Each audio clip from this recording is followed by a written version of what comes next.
Bled's Horror Movie Podcast, episode number 98. Ooh. I'm Dave Z. Hey everybody, my name is Christian Lucky Fedora Luciani. You mean Fedora the Explorer? And I'm Grimsby.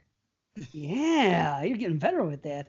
Grimsby. Yeah, nice. This is going to be a laid-back episode, probably our last laid-back episode, well, at least for the public, for public consumption in a long time. Yeah. Before we go exclusive, let me say it that way, because Speaking of public consumption, yes, for the public, would you rather eat your own ear, or drink your own semen? your own. Oh, wow. Or, That changes things. No, it Yeah, doesn't. It changes I'm nothing. drinking my own semen no matter what. It's true. Over losing a body part, that goes. No, I there's no mean tonight I'm drinking. Having a glass with supper. Right. With Again, if you're a Patreon member, you know what we're talking about much more. We just had an intro to this show that's exclusive, and we just did an exclusive whole bonus show where we probably talked for 20 minutes about, a choice between having your ear cut off, drinking semen, or having a poo pen shoved into your body. But that's another show that we've just done. We moved on from it. But right now, this very show, we are very lucky because we only were given talking about Lucky already. a little, yeah, lucky. 4 minutes into the show, you brought up Lucky already. My ass. Christian brought up Lucky in the first 10 seconds of the show. So there. He said Lucky, Luciano, and the hat. Yeah. Luciani, sorry. Luciano? He said the fucking... That's the gangster. Yeah. I'm going to do the whole show like this. Yeah. Yeah. We don't have much... Another thing, we'll show that again. You got to be seeing this video. My God. That was funny. I picture him like in jail, like Ernest. Remember in Ernest Goes to Jail when he makes the machine gun out of a bar of soap? You know why I don't remember that? Because I never watched the fucking Ernest movie. Me neither. Not once. Really? Haven't watched any scene ever. Not once. I've seen Ernest Goes to Camp, so I lie a little. But there's like Okay. 1,000 Ernest movies. I know. I've never seen one. Not one, and I'm going to tell you why. I have a very good reason. Because Ernest, for us, was the guy in the gas commercials, and he was always talking to Vern. That was his gimmick. That's how he got big. Okay? So now, this Ernest movie comes out called Ernest Goes to Camp. We didn't even know his name was Ernest. If it would have said Vern Goes to Camp, it would have made more sense at the time because no one knew what his name was. I'm not shitting you. So now, Ernest Goes to Camp in this first movie. I did not see it opening weekend or anything, but I had friends that saw it when it first came out. And my question was, do we get to see Vern? Do we find out who Vern is? And they said no. I said, well, fuck that movie. I'm not going to watch. So because what an opportunity. Everything in his whole gimmick was Vern. It's like the lady that said, where's the beef? If she was all of a sudden in a movie and she never said, where's the beef in the movie, you'd be like, what the fuck? Well, I paid to see where's the beef. She's a vegetarian. This Vern guy's whole gimmick was Vern. You know what I mean? Vern. Every other thing out of his mouth was Vern. So now that he's given his own movie, how is Vern not even mentioned or in the movie whatsoever? To me, that they dropped the ball. Even as a little kid, I found that stupid. So for that reason and that reason alone, I have not watched an Ernest movie. And I probably never will. Because, yes, I'm picky. We had this discussion earlier. I love it. Anyway. I look like the guy in Ernest Goes to Jail? No, you don't. I just when you did the machine gun, it reminded me of the scene where he makes a machine gun out of a bar of soap. It was just a joke in the movie. He's carving the soap. All of a sudden, he's got a big, huge black machine gun. You mean that bar of soap? Yeah. We weren't given very much to watch from our patrons for the first time in a long time. The only thing we were doing, our Scott, aka I don't even remember his real Chris, gave us 2 episodes of Hammer Horror to watch. Episodes of the what was the television show? Hammer House of Horrors. Hammer House of Horrors, and that's all we were given. Nobody else gave us a recommendation or anything. Nobody said, "Hey, watch this movie for because we're paying you." So nothing else came up. So we said, "Hey, this is probably our last opportunity to have a laid-back show, answer some questions, BS a little bit, and just have some fun before we go exclusive. So that's what we're doing tonight. And I'll tell you, I'm looking forward to this. I think that's why we're all in such a good mood. Like, that's why the Patreon bonus was so, relaxed, and we were cracking wise and everything. I think we're all in really good spirits. Plus, it's like, it's not even 2 p.m. yet. We don't usually record at this hour. So yeah, get the house to myself. Yeah. I was going to do the show just wearing the fedora and nothing else. Well, the guys talked me out of it. You could if you just zoom in on just your face. Like that scene in Brandon's favorite movie, Final Girls, when the girl's about to take off all her clothes and they just zoom in on her face instead. We could do that. Final Girls, hell yes. Hell yeah. Hella good.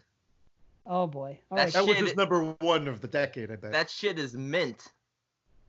It is pretty mint, I'll give you that. Hey. Don't steal my words. I've been looking at your guys' list. Don't make fun of my list. I've seen some weird fucking lists so far.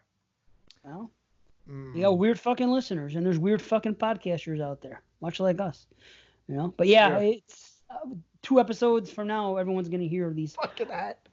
The results of these crazy ass lists. But yeah, I think you guys are in for a treat. We're gonna have a laid back show. We're gonna have a lot of fun, and we might even take you too far. Who knows? Because so far we kind of have. Tonight. Episode 100 is gonna be fucking epic, though. It really is. I think it could potentially be our biggest show. I hope it is. It will be our longest because we've done some fucking crazy long shows. But epic in scale, the top 100 of the fucking decade.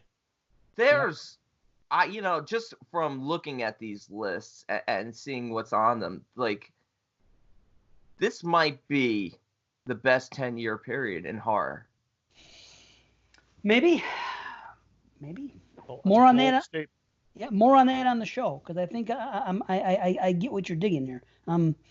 Yeah, it's a fresh decade, man. I'll tell you that. It really is. It's a fresh decade.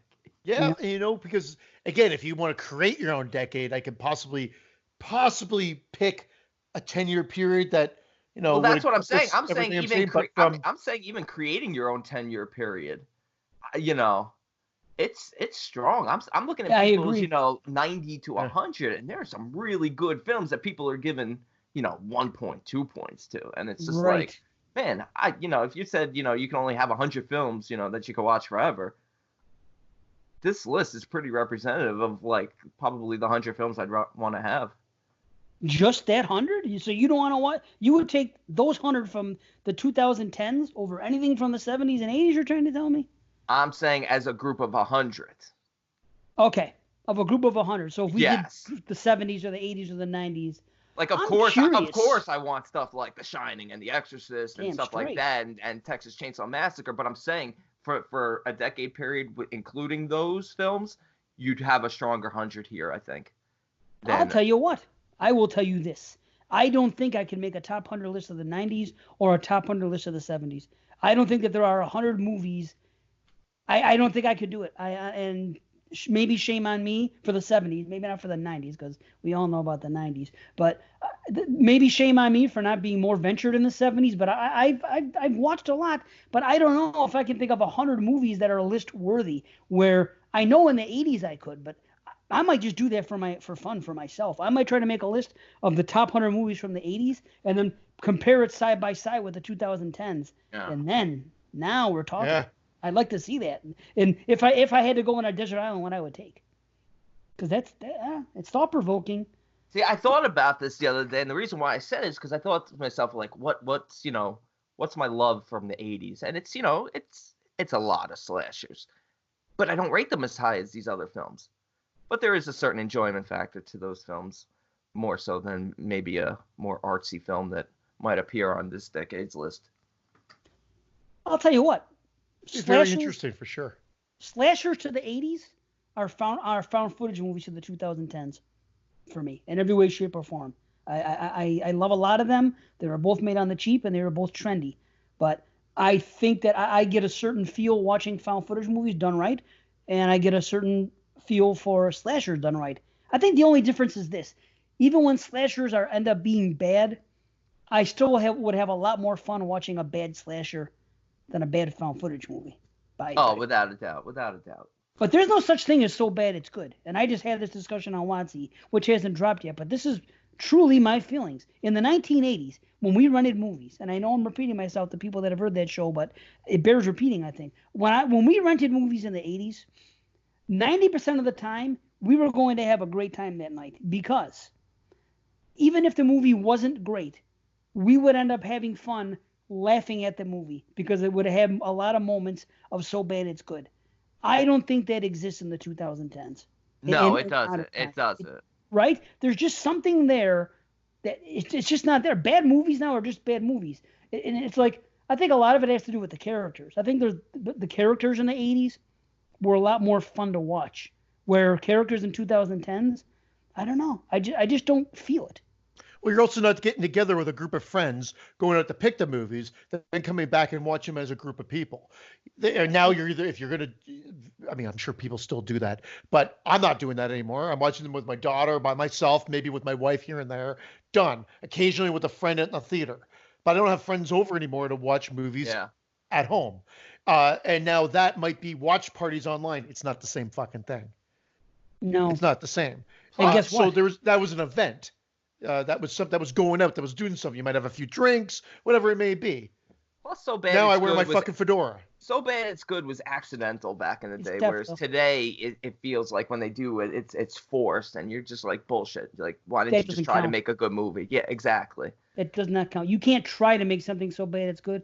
I don't care what anybody. To me, that's failure. Some people like it. So they okay, well, I'm in on the joke, haha, this and that, but I just don't see how that has legs. There's nothing magical about it to me. Like things that when I look back at the 80s and watching, there was magic about that night. We had fun picking on this and that. And this guy looks like this guy who's famous and da-da. And why did this guy say this stupid thing? And they were trying to do something good. They were trying to make a serious movie, and they failed, but we still found humor in their failure. Exactly. And that was a lot of those cheap slasher films. You know, they were trying to recreate the magic of, you know, Halloween or Friday the 13th. They're trying to cash in on the magic. Yeah, cash in on them and capture the magic. And a lot of them failed, but they were enjoyable because they were so bad, or, you know, they weren't good, but they were still enjoyable. So you could laugh at them and have a good time with them.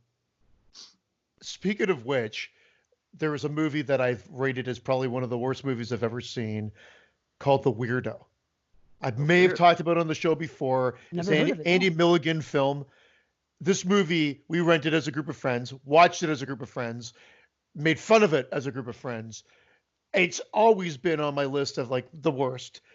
And I fucking just found out it has a special edition Blu-ray. Yeah. Oh. So other people have obviously felt the same way about this, and I will never buy it. I'm not that, like, even though I remember it was a shit movie. So I don't want to support it. It's like a Spookies. You know what? But I won't actually buy it. But here's the thing with Andy Milligan films. Like I've seen a bunch of them, and all of them are really, you know, they're ultra low budget. But I don't think he was trying to genuinely make good films. And like, I don't know, his story's kind of tragic because he died broke and all that. But like, there's a certain charm, and I respect that. And I've seen a couple of his films, and I enjoy them, even though they're, you know, if you look on IMDb on Andy Milligan's films, all of them, like the highest rating is like a 4.0. Like that's a good Milligan film. They're all super low rated, but there's a certain charm to some of them. So I kind of. That's probably why he got the special edition one. Yeah. Maybe this is his most notorious one. I don't know, because I didn't know much about him. I just realized that he had this sort of cult following later on. This was just a movie that had a bad, shitty cover art that was in the horror section that we rented. And I just remember a guy's hand getting lopped off by a butter knife, and there being a plot twist that didn't make any sense. That's the one, Dave. Visual of the Weirdo cover art coming up. And I was in Cinema One, which is a retail chain that still exists, that has all the Scream Factory DVDs. I went in to order My Bloody Valentine on Blu-ray. I went in to order it, and while I was there, they showed me. They told me they were going to call me when they got it, and they never called me, pricks. I want to support these guys, physical store. I want to support them, and they never did get back to me. But anyway, when I went in, I saw that they had a copy of The Weirdo in the special edition Blu-ray. I could not believe it. Wait, this is going to be released, or it already is released? It's already released. I was holding it in my hands, and it cost like $55 or something ridiculous. What the hell? Really? Yeah. See, that's okay. Again, that's the problem. Why would you pay?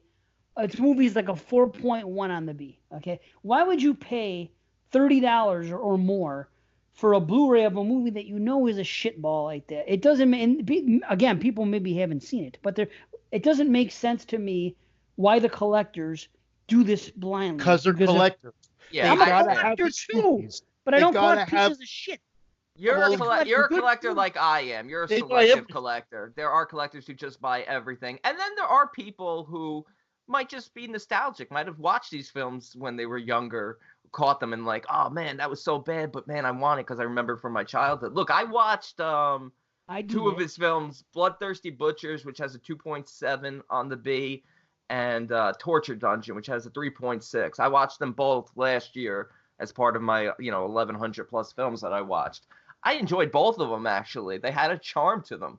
They're bad, but I mean, I'm not buying them, but I could see people, wanting to have these types of movies in their collection. But there's nothing wrong with that. But like, okay, The Prey was the movie we all laughed at a lot when we were kids. Okay, yeah. Now The Prey, I found a VHS site that rips VHS to DVD, and I probably spent $5 on the DVD like less than 10 years ago. And what happened? Watched it with my friend, the same friend I saw it the first time with, and my brother, and we had some laughs. I'll spend $5 on something like that. But now apparently The Prey comes out on Blu-ray from Arrow or one of those. I forgot who it was.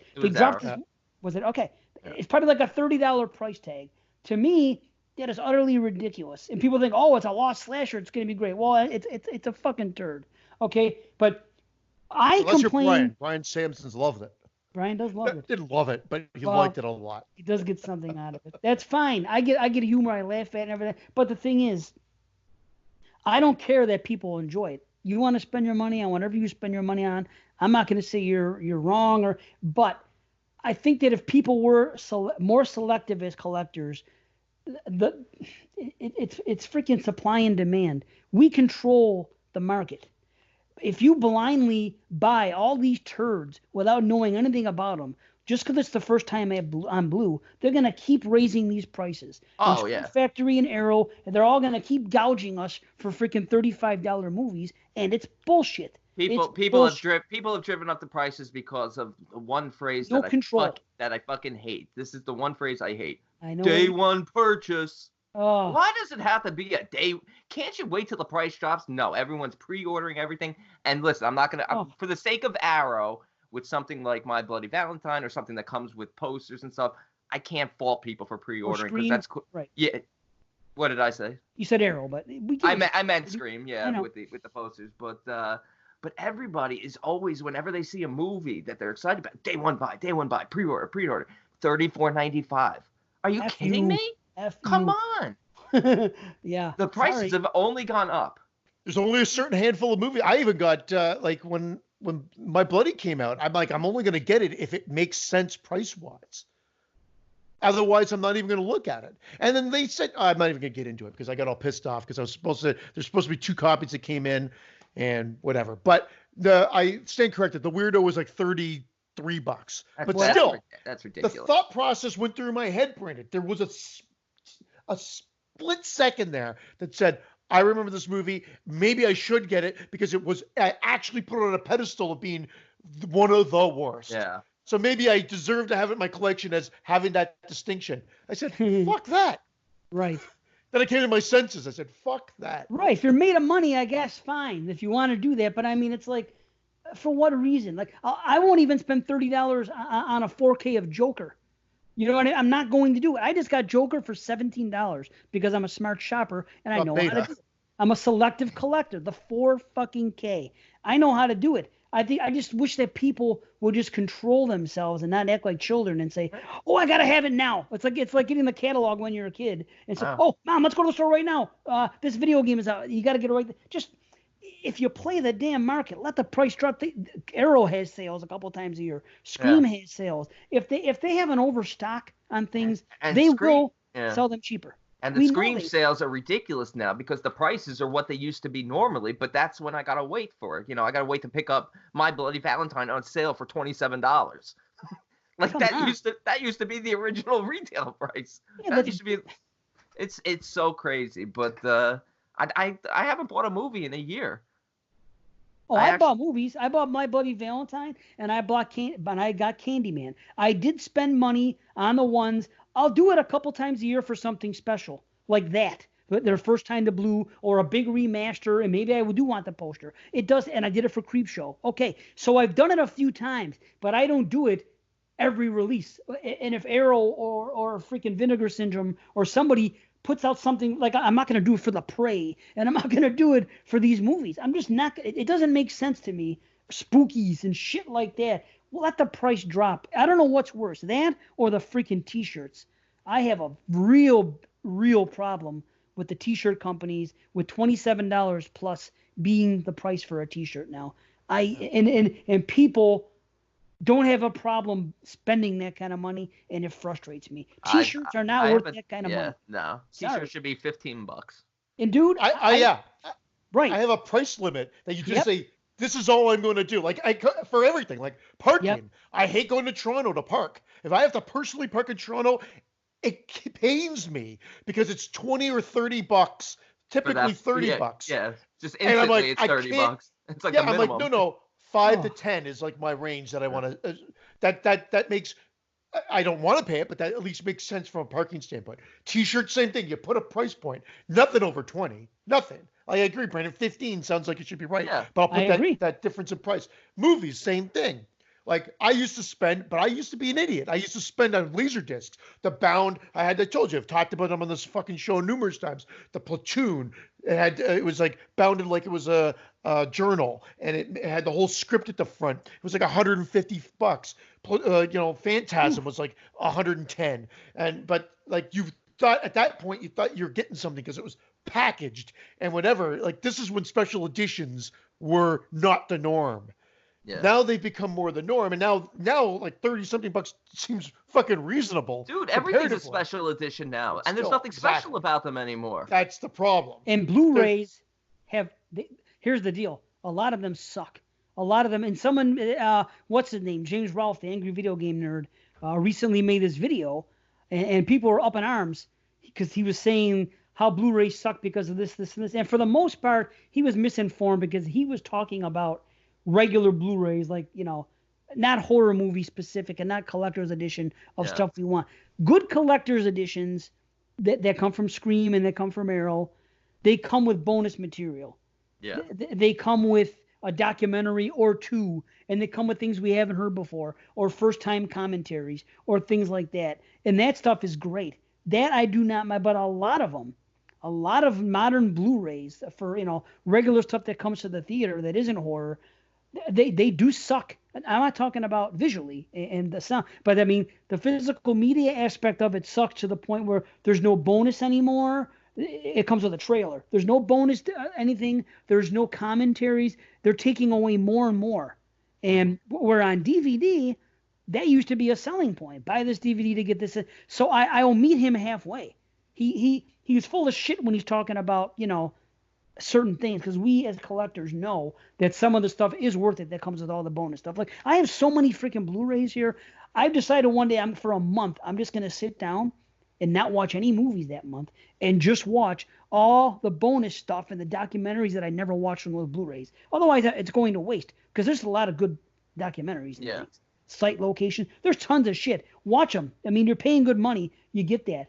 But for the most part, that's something that's taken away from, like you think Warner Brothers is freaking putting out special edition things. They're not. You can't even get chapter searches on some of them sometimes.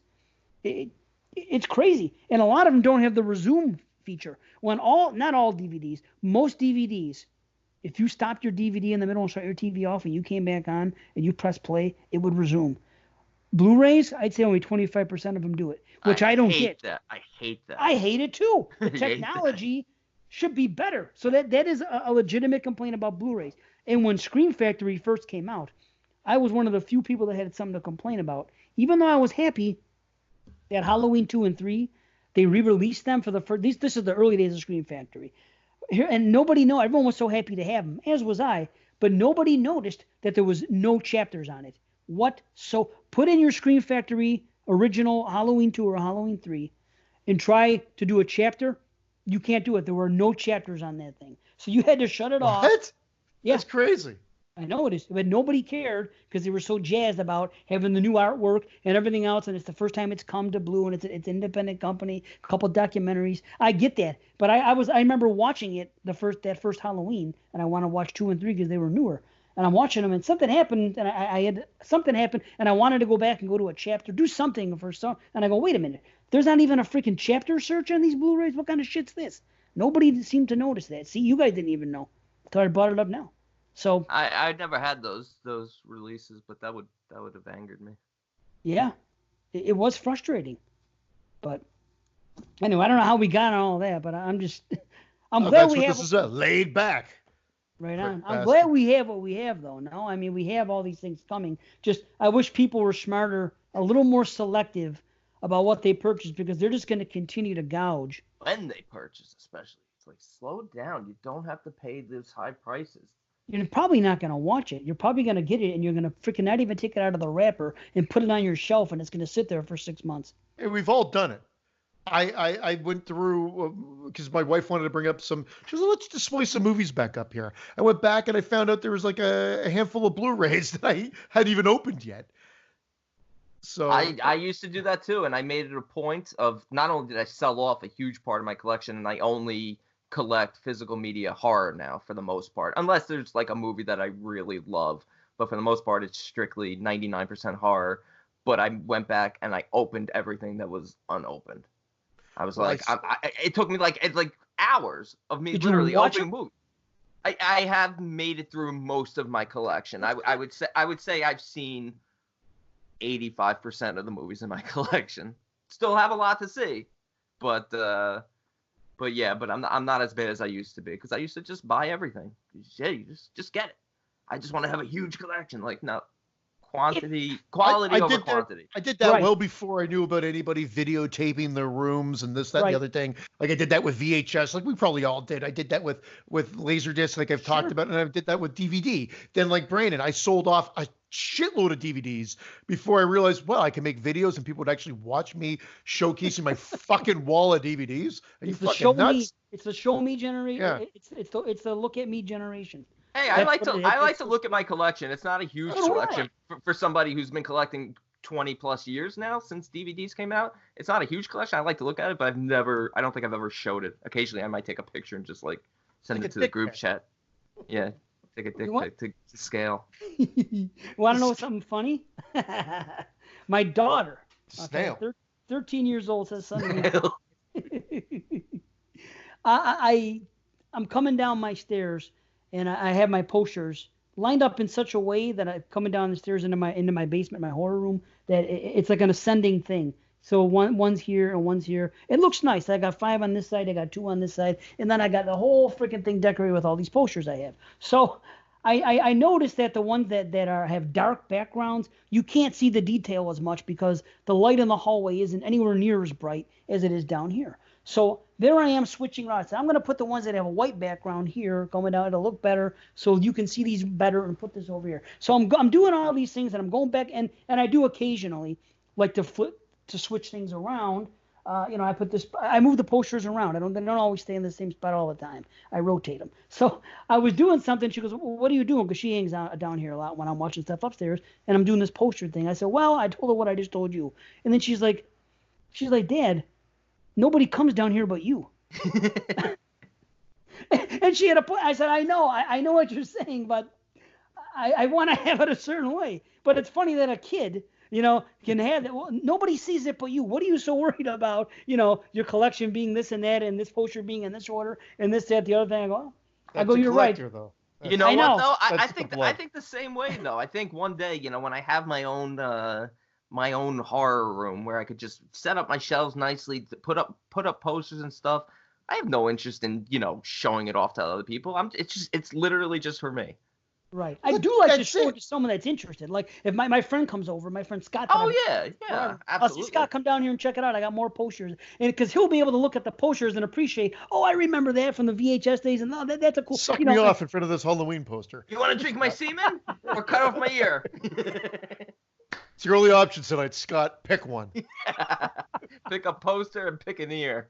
Pick it quick. We should rename our Patreon levels of that. Shot of semen, cut off ear, eat your ear. Oh, that'd be great. Or poop pen. Poop pen to the top. By the way, Poop ends. that just sounds good. Poop pen's the top. We do have a poop penner. We do have somebody that has the golden ticket. And But we will have not do anything with it. He just wants to support, supposedly, just wants to support the movie getting made. breaking news. Breaking news. I'll edit that part out. No, it's okay. It's breaking news. I just got this message. Breaking news: the movie's canceled. Thanks for the money. I just got this message yesterday, and I specifically saved it for the show because I knew we'd be talking about patronage and things like that. But here's what happened. Our friend Forrest, and I'm not going to pronounce the last name, Schoenlieber. How's that? He signed up. He's got the golden ticket. He's the highest headite for life per person we have. He a generous donation, and he wanted a sticker, and I'm like, yeah, anybody that wants a sticker, get the sticker. So he sent me a message for that. Granted, I haven't sent them out yet. Well, because remember, I put the thing up. Send them two. We're gonna go. They can get stickers, of course. We have to get a shirt at that level. I'll give him an ear. I'll give him an ear and a shot glass of semen for that. Film it for the movie. So I asked him, I go, what would you like? What would you like to do? What do you want to do? You basically have the golden ticket. Name what you have, and we'll tell you if we can work with it. The answer is probably yes. So he said this. Okay, I'd 100% love to get the chance to talk with you guys and be on the show. So it is going to happen. Awesome. And I said, hey, come on, let us know what you want, and we'll do it. We'll discuss what you want to discuss, and we use Skype. Just make sure you got Skype and you got a mic you can plug in and some earbuds. I mean, and then we'll go from there. But that's my favorite option that a lot of people did not take advantage of. That I'm glad. I'm glad some people have. I mean, we had the Ram Man, we had of course Christine, and now we'll get Forrest on here. Yeah, Watson didn't even fucking pay a cent to get on. I love Watson. You're not gonna get me to say anything bad about Watson. I know that. Sorry, he's been very mad at me lately. I'm not saying anything mean about Watson. Good. You should not. You should not. And I love Watson. I do too. Now later on, we're going to read more messages because we got some questions from patrons. Yeah, so I'm going to read this one now. We got some posts also on the Facebook group page. Nice. And we have this one now I'm going to read just because I'm in the message section, and it does pertain to the show specifically. I'm going to read it because it's a nice email. It says, not email, a message. Are you going to read it? Yes. Hey, guys. I'm going to read it. Been listening to you guys for a few months now and finally decided to join your Patreon. You guys are, without a doubt, my favorite podcast, horror and non-horror. You're way better than most, if not all, of the top-tier podcasts. I work graveyard shift and always need new content to listen to. I've sampled other pods but can never get into them. I've went through all your episodes and listened to several of them more than once. Now that you guys are going Patreon exclusive on to contribute so you guys can continue to produce your shows and I can continue to listen. Since I've signed up for a feature review, I would love for you guys to review Brian De Palma's Dress to Kill. Yeah! Yes. From my recollection, it was high on Christian's top 50 slashers list. Brandon spoke highly about it, and Dave hasn't seen it. So I would love to hear you guys do an in-depth review of it. I hope you guys continue the show for years to come and continue to grow in popularity because the day at work won't be the same for me without the exploding heads. Clickety clackety, Jonathan Newcomer. There you have it. Fuck, man. Thank you. Yes. Thank you for the kind words, and thank you for that recommendation. I was about to watch that the other day, so now this is perfect timing. I want to watch that in Body Double. Nice. That's great. Nice. So thank you. There's been many patrons that have joined. Thank you to all of them. And maybe next show, maybe show 99, that's going to be what we actually, he's the first, it's first come, first serve. He chose it. We're doing it. So Dress to Kill will be on show 99. I think I have the blue. I hope I do. If not, I might buy it. See, that's how I am as a collector. When I know I have to watch something, I'm going to immediately go and search and see how much the Blu-ray costs. And if it's under $20, then I'm probably going to get it freaking through Prime. That's Criterion, too. Oh, is it? It's only through... Oh, well, maybe not. Dress to Kill? Yeah, Dress to Kill's Criterion. I knew Blow It was. That was one thing I was just about to bring up. I feel like De Palma doesn't get the special treatment on his movies as much as other directors. Pretty sure Dress to Kill is Criterion. I'll double check. I didn't think it was for whatever reason. But I'm looking right now. There's a second printing. Look. Wow, there's 2 printings and there's like 3 different ones. Holy cow! I know Blowout, which is one of my favorite films, it got as the Criterion treatment. But Jessica has a Criterion for $28 on Amazon. Awesome! I didn't even know that. How did I not fucking know that? $17 from MGM, but it only looks. That's what I've got. The regular blue. It's only average quality, so hold on. Let me see if there's a better quality one. I'm going to get it. This one is better. Okay, who's making this one? Criterion, of course. Yeah. Okay. Woo, boy. I'm going to have to eat my words too. I'm going to eat my words because I put it on my wish list to get the Arrow one, but quite frankly, I'd prefer the Criterion.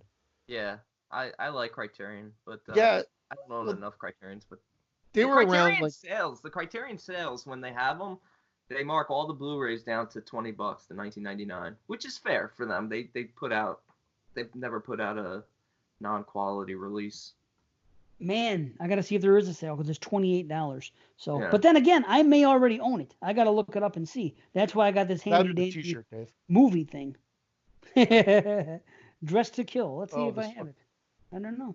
I gotta look into that though. My collection. But anyway, so we will be doing that next show, and I'm looking for. I have seen it since then, because I remember talking. I do own it. Yes, I own this Blu-ray. All right, I'm good. Cool. You gotta check his phone collection. Yeah, well, it's all in here. I have this app, and it has everything in it. You know what I mean? That's why I have this. I need to know before I can buy. You know what I mean? Because otherwise, why would I? That's how I can look it up instead of having to come downstairs and look. So I'm happy. It says I have 1,353 Blu-rays. Rock and roll. Wow, that's a lot. Yeah, man, I told you I've done good, but I'm a smart shopper. You know what I mean? Like I just told you, I got that Joker for $17. Yeah. Go because tricks of the trade, baby. You know what I mean? But anyway, well, I've even mentioned it on the show before. Most recently, my collection has grown in Blu-ray because of frickin' Justin Dickinson or Mr. Dickinson sending me Blu-rays of things that he's double dipped in or that he upgraded, and he'll send me his old DVDs and whatever. But he sent me Blu-rays as well. And that's recently my collection has stayed the same because no one sends me shit. I'm telling you, it all goes back to that solo cast you did. I don't remember yours knocking any socks off. It knocked no one's socks off. I liked yours. Fucking skunk.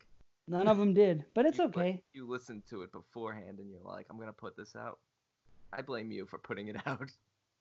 Me? You should have just said, I lost the audio file. Can you re-record it? And I'll edit it this time. Oh, I'm kidding. Now you're making me feel like we're making fun of Watson, and we have to always apologize. You will never get me to say a bad word about Watson. All you guys are so thin-skinned now. I feel like I'm. Oh no, I can't say thin-skinned. I said that about Watson on the last show. He got upset. There you go. Everybody's so fucking thin-skinned. It's like being on Flakebook because motherfuck Flakebook. That's why I'm off of them, because I got pinched for literally saying men are idiots. I got a freaking 24-hour ban for hate speech. So you know what? Fuck you. I'm not coming back. You didn't know this happened? Yeah, I remember that. This happened like 2 weeks ago. Somebody said something on in Cut to the Chase. Somebody was requesting bikini pics from Lacey. Okay. That was a few weeks ago. I thought that was literally like a few days ago. Did you ever get those pics, Christian? It was last week. Wouldn't even joke about it. Lacey don't want to hear it, and Dan don't want to hear it for Dan. Yeah, I don't blame him. Dan's sticking up for his girl. That's awesome. That's fucking fine. That's all good. That's a whole other topic. But we started talking about something, and I weighed in, and I said this and that, and then basically I was to the point that if I was a female, and I've said this many times, because men are idiots, I would do everything in my power to make money from them just because they're fucking. I would say, here, you want bikini pics? You got to fucking buy them. You want nude pics? You got to buy them too. That's me, because men are fucking idiots.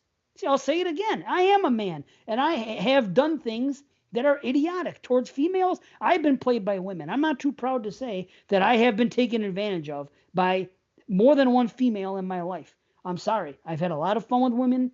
I'm not going to brag about my conquests, but I've been pretty successful. But Maybe I am, but I'm also saying I've also been played the fool. Everybody plays the fool. That's right. I've been played a fool. I'm an idiot man. Played it all night with this fucking hat on.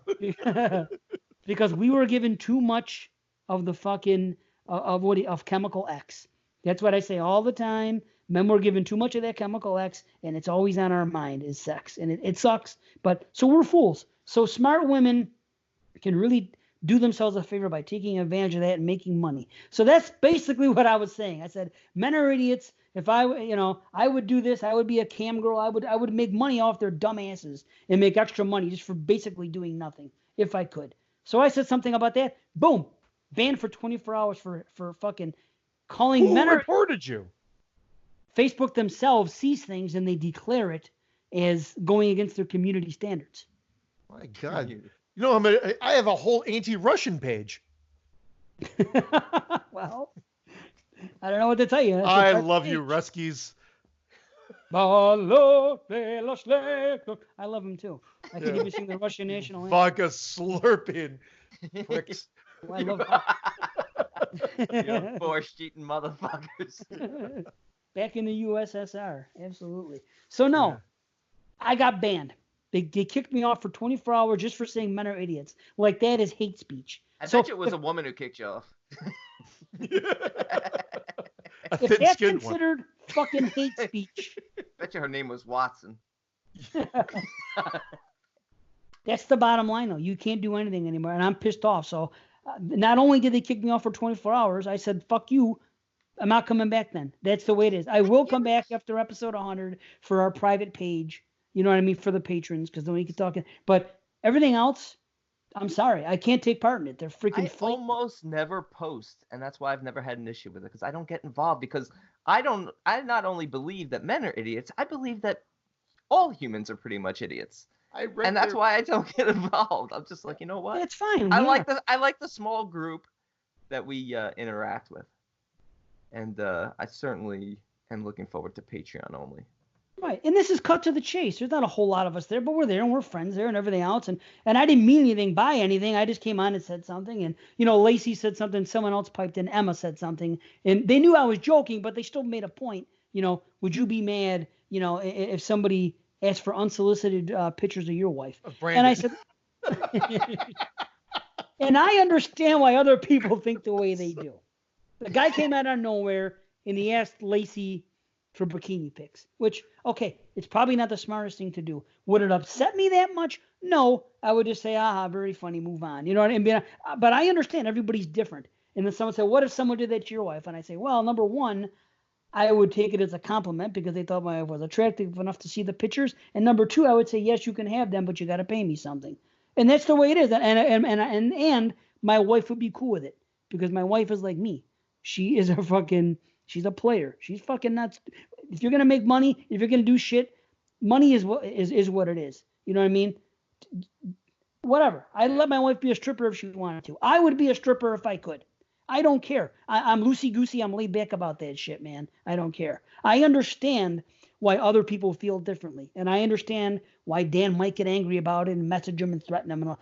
That's fine. That's you. That's really not I don't take shit that seriously. I don't care. Yeah, but at the same time, you got to look at it this way. The internet is full of creeps. Curves and so like at that point you got, unfortunately, you just have to like accept they're out there. They're going to pop up, especially when you have women online. They're just they do this all the time. It's sad that they do it, but it's disgusting, and you just got to basically ignore it, block them, delete them, whatever, and move on. Otherwise you'll drive yourself nuts.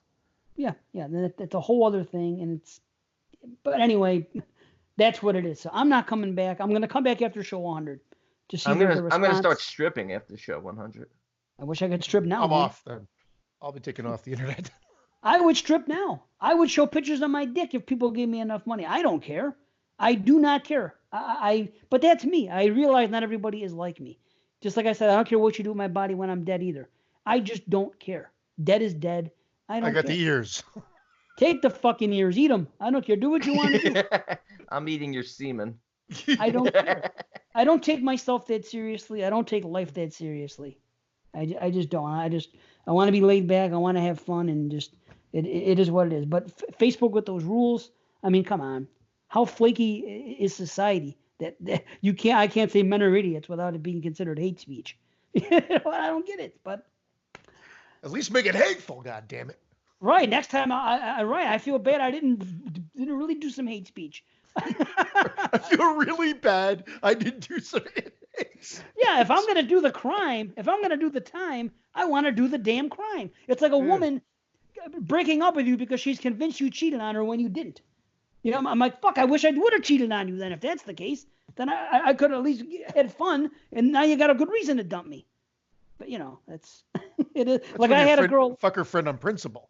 Dude, I had that happen to me once.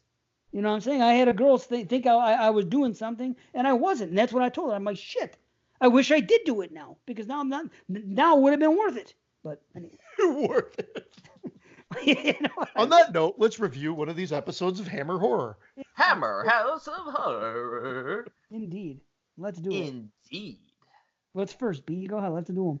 All right, let's do Hammer House of Horror, episode number 5, The House That Bled to Death. After buying it for a good price, a couple and their young daughter move into a house that was the scene of a macabre murder. A series of terrifying events force them to flee for their lives, but all is not as it seems. First thing I have to say is this didn't make any sense without watching the first 4 episodes. That's okay.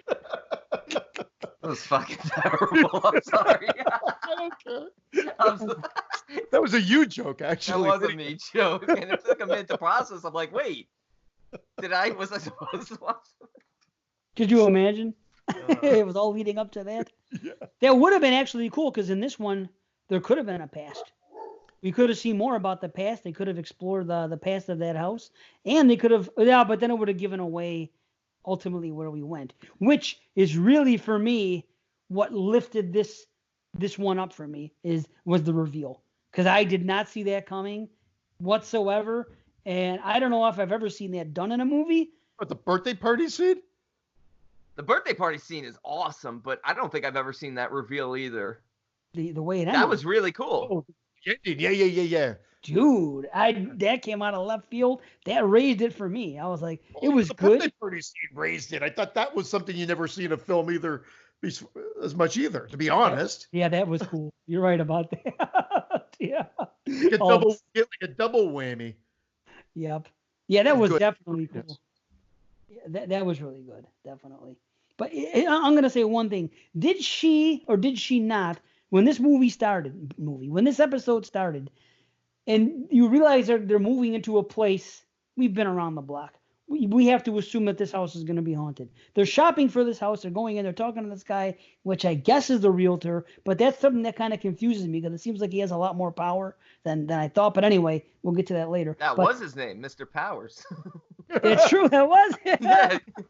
He's got a lot of powers. Well, it sounds like he was like the realtor and possibly the mortgage lender as well, or something, or financer or something. Just the way they've alluded to him owning part of the house. Or hey, it's England in 1980. Who knows what the hell's going on then?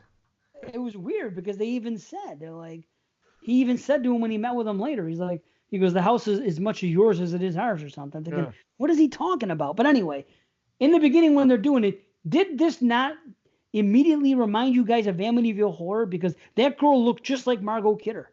That's what I thought. I feel like I'm watching another Amityville here. It 100% struck me as that. And I couldn't shake it the whole show.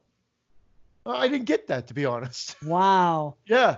I couldn't get over the It opens up with those old people, and you're just cheering that guy on. You know Put another teaspoon in. Put another teaspoon in. You got to be sure. Yeah. But crazy opening. And then unsettling too, because it's a TV show. One thing about these episodes, which I've watched 2 of, but I'm going to go check out the rest of the series now, is they get you with a good opening hook. Right. Both of them had great opening hooks, and then you get into the story, and it's good. It's good story. It's good story. Maybe a little long, even for a short TV show. Like, I mean, I guess these are 53 minutes, but I feel like it still probably could have got to where it was going a little faster. I don't know. I thought this one was. Oh, I thought. Oh God. It's cool. It's cool. It's cool if you don't know what's going on. Yeah. Go ahead, Christian. I lost my train. Well, no. And again, it's not boring. It's not boring by any means. I just felt like even at 53 minutes, I felt like the both episodes could have moved a little quicker. Okay, I know what you're saying, but for this particular episode, The House that Bled to Death, great character development. Great character development. You really get to know this Peters family. You got the husband and wife. You got William and Emma. You got their daughter Sophie. You even get to know Timmy, the cat, and the neighbors, the Evans, Gene, and stuff. And I think it's really well done. Because I guess you would watch this and be like, why are they spending so much time with these characters? And ultimately, what it builds to, then it makes sense. The ultimate reveal and everything. It's like. I see what's going on here and why it needs to be done. And the characters are interesting enough. And I'll tell you what, I had a couple of theories throughout going on, and none of them were on pace with how this ended. So it got me, and it was. I thought it was going to be a little bit more straightforward. I thought for sure it was mostly going to be just more straightforward, ghostly. But one of the things I thought was funny is the one point where they. Have been scared, but they're still working on getting the house ready. And the mother and the daughter are going out, and they're like, they meet the friend at this across the street. They're like, we're just walking to the shops, and they make it sound like it's going to be like some elaborate walk, maybe like 20 minutes down the road. You find out when they open their front door, the shops are literally right across the street. You see them out the door where they walk. Yeah, they walk for like a second. Across the street to meet her friend, but then they're like, it was right there. I just thought that was kind of funny. Yeah. Didn't take away from it's just an observation. No, that's good. You know what was funny? Did you notice that when Jean first showed up and she's helping Emma out and Emma's like, oh, can you hand me those blankets? And she puts like 2 or 3 blankets in her arms, and then she's like, I'm gonna collapse if I don't put these down. Did you guys didn't? It was a heavy wall. Who said they were gonna collapse? The mother, the wife. If she didn't do what now? If she didn't put her blankets down, she was holding like 2 blankets. Oh yeah, because the other girl was gonna take the milk upstairs. Yeah, exactly. I thought that was hilarious. It was literally 2 blankets she was holding. Because she was pretty tired. With the reveal though, some of the early scenes didn't make sense because I thought it was gonna be a straight up ghostly as well, especially because of the effect of each of them getting locked in their rooms, the gas turning the opposite way while she's trying to turn it off, and the wall bleeding in the daughter's room.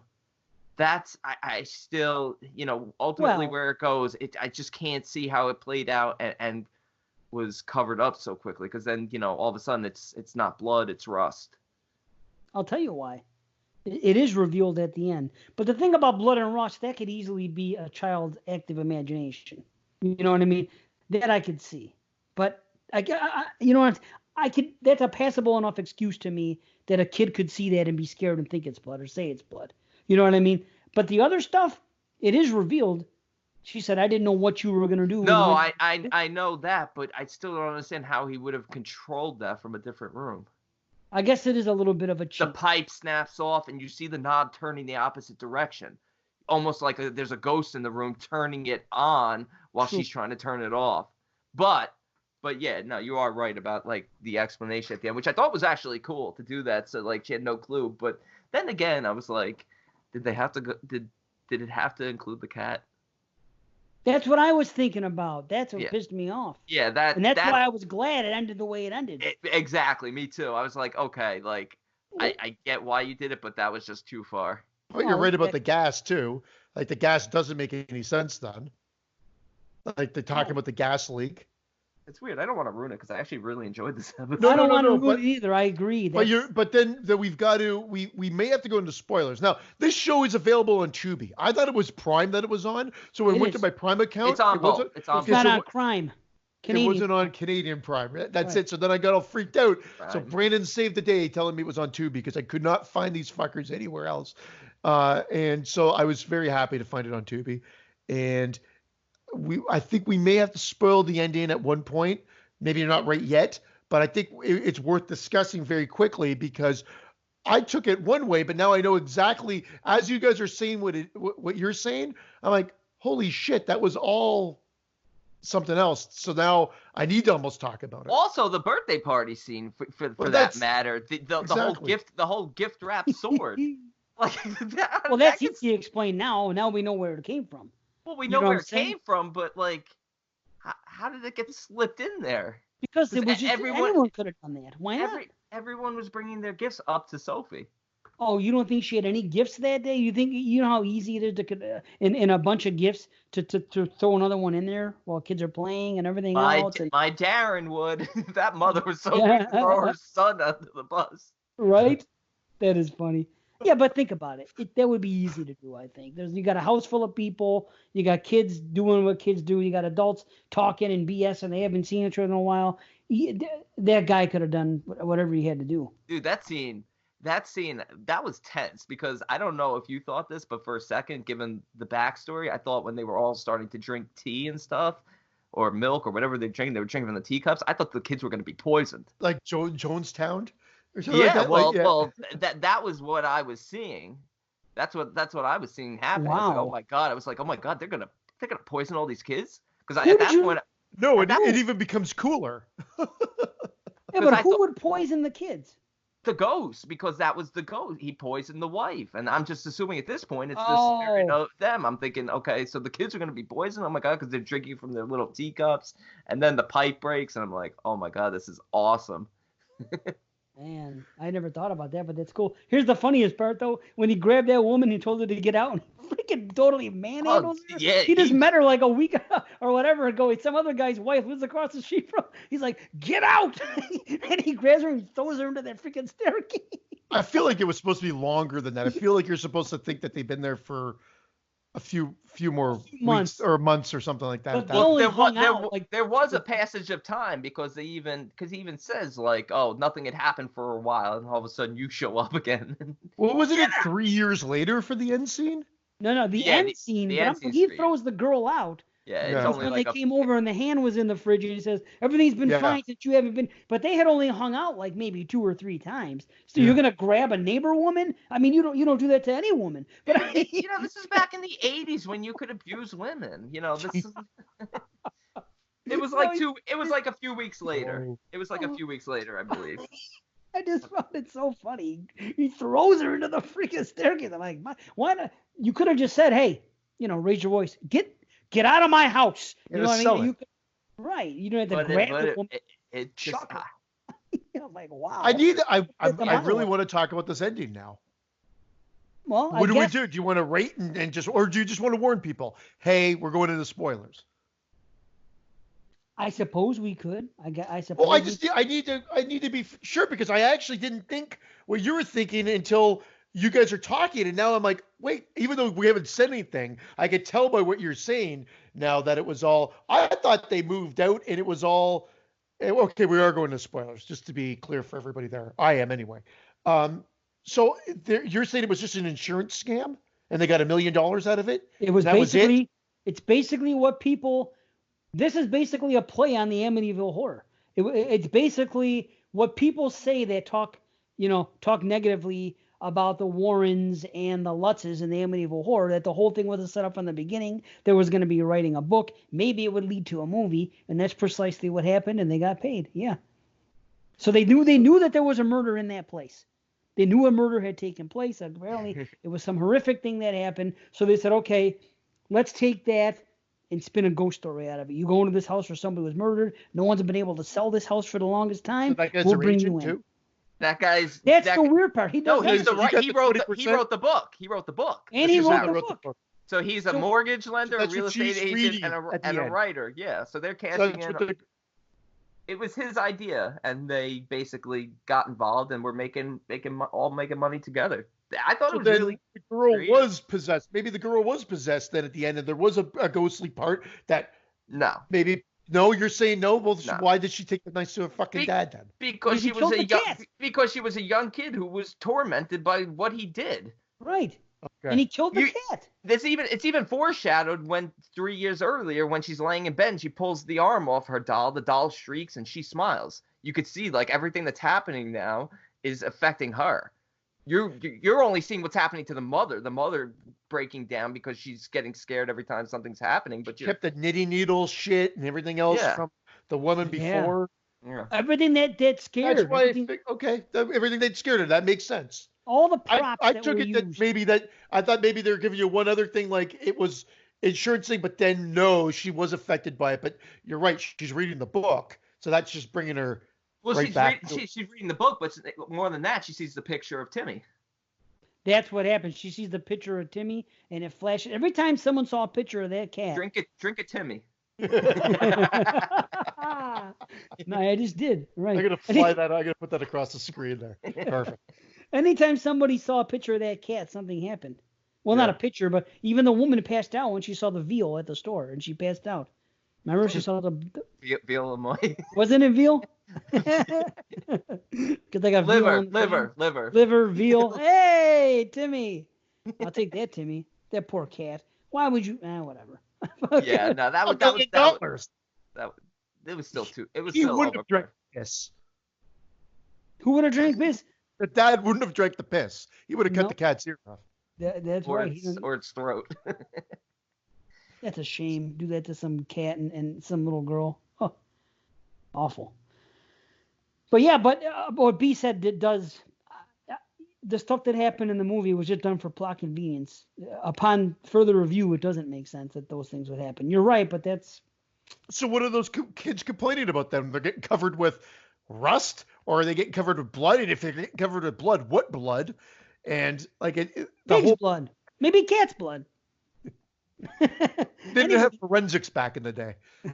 True, it could have been anything. It could have been Caro syrup, as I called it the other day in the chat. Caro, KO, whatever the hell that stuff's called. KY syrup, anything. Corn syrup. I don't know. I guess could have been red semen. Oh God. But yeah, then that whole opening when they come in and she's talking about the gas and the wall breaking, like you said, that's all for us to be head faked. Yeah. Yeah. Who are they trying to sell on that? Us, the viewer. And I thought him meeting with Mr. Powers at the bar was done too early because I'm like, he's like, oh, thank you for inviting me into this and making me part. And I'm like, oh, this isn't good. Why are they revealing this so early? But then they have like the old switcheroo at the very end, and it's just like, oh wow, I didn't even see that coming. I thought it was heading, where he was trying to drive his wife crazy. Oh, I didn't think that at all. I just thought he met with the guy saying we got to get out of the house. Oh no, I thought he was trying to get rid of his wife and family. That's what I thought. What? Yeah.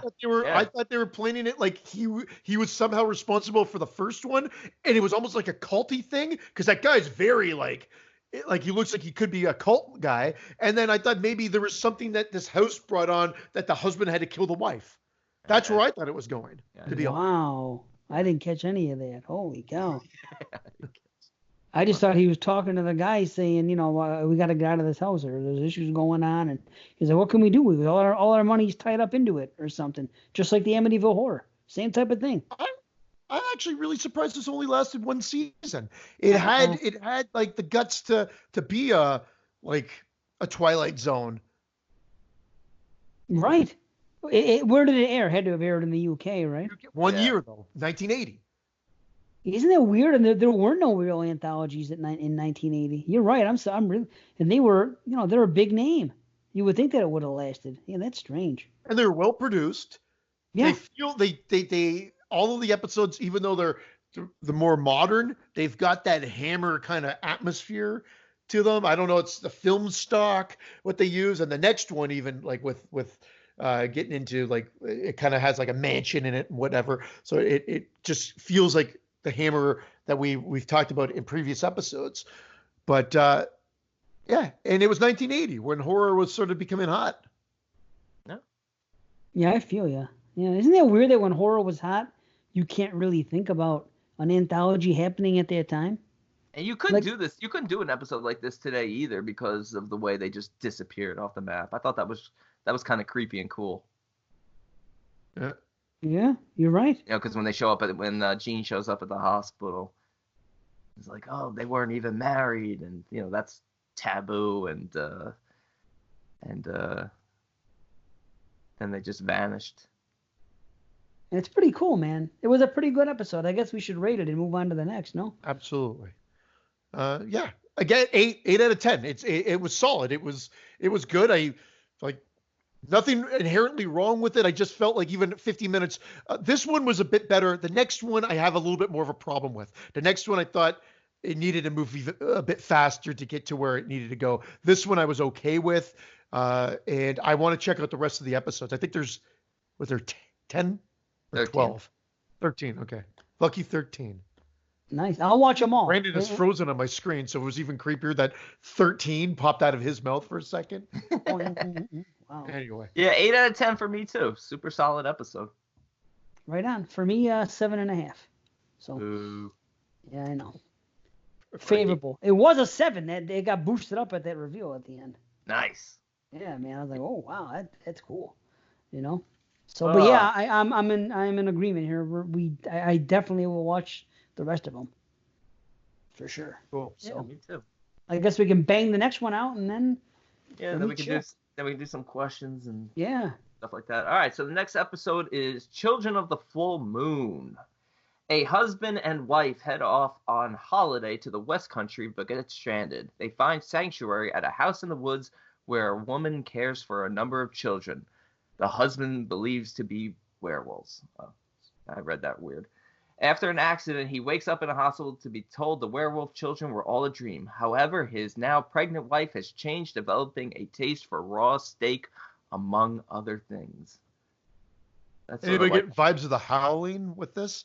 I was like, wow, this kind of reminded me a little bit of The Howling, and yep. Then the problem with this one is it's great until he wakes up in the hospital.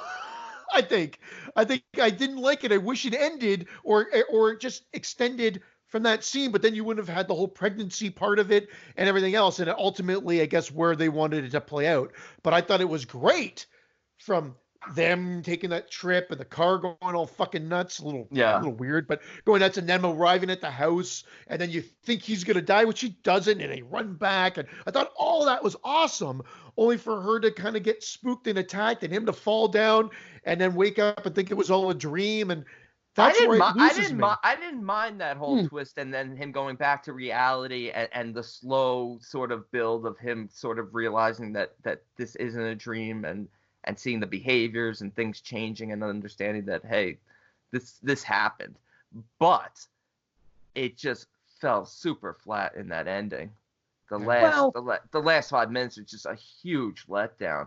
Because we knew where it was going. That's all. No, but they built these characters up so much. They gave these characters substance. They gave Sarah, both the husband and wife. And the husband, I was going to get to Tom, especially Tom, because he talks about being a rational man. He's a lawyer, and eventually he buys into this whole, mythology of what's really happening. And he seems like he's well prepared to face it down, only to just sort of walk into like a trap that was just sort of really out of character for him, I thought. And no transformation scene. They kind of did the old Lon Chaney cutaway, cut back, cutaway, cut back with a little bit more fucking Mike Merriman hair in his face. Kidding, Mike. But hey, he made fun of the fucking hat. So where I'm going with it is they needed a transformation for those last few moments to help elevate it, and they didn't really deliver on that. So then everything just kind of fell down. It just fell flat, like you said. Just kind of like you needed a big finish, and I thought her dying. Well, I let it the cat out of the bag. But did you think she was gonna do something? Didn't you? I mean, she knew at that point, because everyone's like, "Oh, my mother." Well, the kids are like, "My mother was pretty." Of course they're dying giving birth. I thought she was gonna do something crazy at the end. No, she just lays down and dies. And I thought he would have been more prepared. No, he just walks into the woods, happens upon Mr. Ardoy, and that's it. Don't hurt my wife. I wanted to see that play out, because it's a cutaway, and it's actually funny because Hammer did kind of show more gore, and this one was This one, comparatively to the kids getting splattered with blood and the other one, this was pretty dry. Yeah. Yeah, except for that goat in the beginning. What was it eating? A goat? Oh, again, great hook. Another great opening hook. Yeah. Yeah. Girl singing, and then she turns around and her milk's covered in blood. And those dogs were all getting all damn German shepherds. Yeah, those German shepherds. Yeah, I'll tell you though, I dig it. I liked it. I liked the way it ended. I didn't have a problem with it. I don't know. It was predictable. Sure, I guess that could be a complaint. You knew the direction that it was gonna go in, but then I don't know. What do you think? You guys think it's too mean spirited, or just? I think it's just too weak for the building of the characters. Did she give birth? Did she end up giving birth? So she gave birth and died from that. Why did he howl then, as if this was never happened before? No, it was full moon. That's why he howled. The full moon was coming. I thought he howled because she died. No, that's why he changed it. What does he care if she died? No, he's not. It was her a full husband. moon that night. Why does he care? That's Mr. Ardoy. He's just howling. He even says that they're doing howling out of sadness. I thought that's what they were getting. No, he talks about how he wants to give his kids a great life and how he wants them to have lots of siblings and stuff. So at the end, after he kills and a new baby's born, it's almost like a howling, like bringing the family together. Like you hear the howlings of the entire family, which is just grown by one. And these two characters that were built up and developed for 47.5 minutes were just sort of like gone 2 seconds. And that's where I was just disappointed. But the look and feel of it, again, I was into it. I really was. I loved the mansion. I thought the acting was good. I thought the kids were creepy. Yeah, very good atmosphere. I like the fact that they, do you mind staying in your room so you don't scare the children? This whole, Hungarian tradition or whatever. Like, I don't know. It was just creepy. I didn't, I knew what was. I found humor. Yeah. Yeah. Why? If you're spending the night in somebody's house and it's bedtime and you're about to go to bed and it has a bathroom that's built into the bedroom, you have no reason to leave that room. You're not going to go in their fucking fridge and start eating cold cuts in the middle of the night. You wouldn't think they're nice enough to let you stay someplace for a night. Yeah. So why would they have to tell them, well, can you please not get out of your room overnight? Why would they? What reason would they have to leave the room? What are they going to get out for? They got a bed and they got a freaking bathroom that's connected to it. So I thought that was kind of funny. The funniest part was the beginning, though, because the car gets out of control and he can't control the friggin', which ultimately makes no sense because the werewolves don't have those kind of powers. But whatever, he couldn't stop the car. It's accelerating fast. You couldn't do this, which would never happen with a car. He even takes the key out of the freaking thing, breaks it off. The car keeps going. But the funny part is all this is happening, and while it's happening, the woman says, "I knew something like this was going to happen." Yes, I meant to. I lost my mind too, Dave. That's hilarious. How could you have predicted this? Nothing like this has ever happened ever in history. Mankind. I knew something like this was going to happen. Was her exact words. Hilarious. Well, they gave her this sort of weird sort of energy to her, like she was drawn to this house. No, you're right. But she's responding to that. I knew something like this was going to happen. Yeah, like I could see if they had a flat tire. She didn't want to go on the trip. Damn it. I knew something like this was going to happen. Yes, then it would be appropriate. Put your hands in front of your face. I love that, like preparing for imminent death. Like, it was like... Oh, my God. Oh, and then they referred to the kids as pups at one point. Yeah. I thought that was kind of cool. Damn little pups. Yeah. How about the green fingers thing? Oh, so he has green fingers? Like a green thumb? And she goes, no, he doesn't have green fingers. She thought she's real serious about it. Like she really thought that. And then later on they talk about their eyes. Yellow eyes. I was thinking about fucking A Christmas Story. So help me God, yellow eyes, Scott Fergus.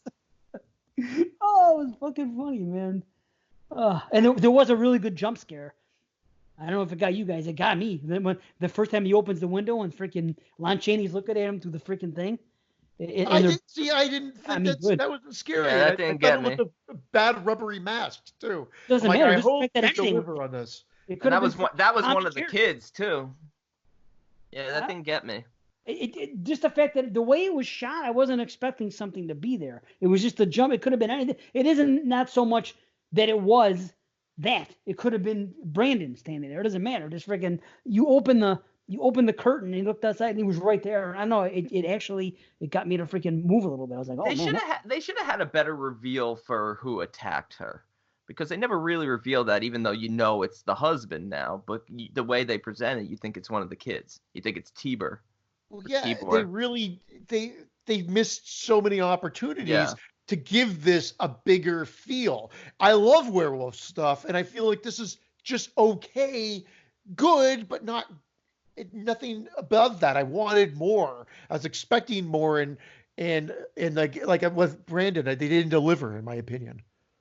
It was your average, okay, episode of a horror anthology. Nothing to write home about, nothing extremely memorable, but you watch it and you're like, yeah, it was okay. That was my takeaway from it. But I enjoyed it. I was okay with it. I enjoyed it as well, but I'm not as high as I was on the House of Blood. No, neither am I, because I don't know. I just thought because of Sarah's behavior, the minute they got out of that car, when she's talking about how she was, I forgot what she exactly said, but it was almost as if she had a sense that she was like drawn to this place. I thought there was going to be a bigger reveal that she was going to be something even more powerful than a werewolf. Or something. I thought, because I think it was a Tales from the Crypt episode where there's like a vampire tormenting someone, and then that person turns out to be a werewolf and kills the vampire or something at the end. I'm pretty sure. Was that a Tales from the Crypt episode? I think Timothy Dalton was in that. I don't know. I gotta look that up, but that's almost what I was expecting here, and I don't know. It just played out too straightforward, and her transformation after he was talking to his boss Harry about how like the sex was better. She's cooking. That was just about who says that to the boss? Yeah, my wife's wild in bed. Yeah, she's wild in bed. She's eating the raw meat. She's cooking steak every single night. She's becoming like feral just for her to sort of,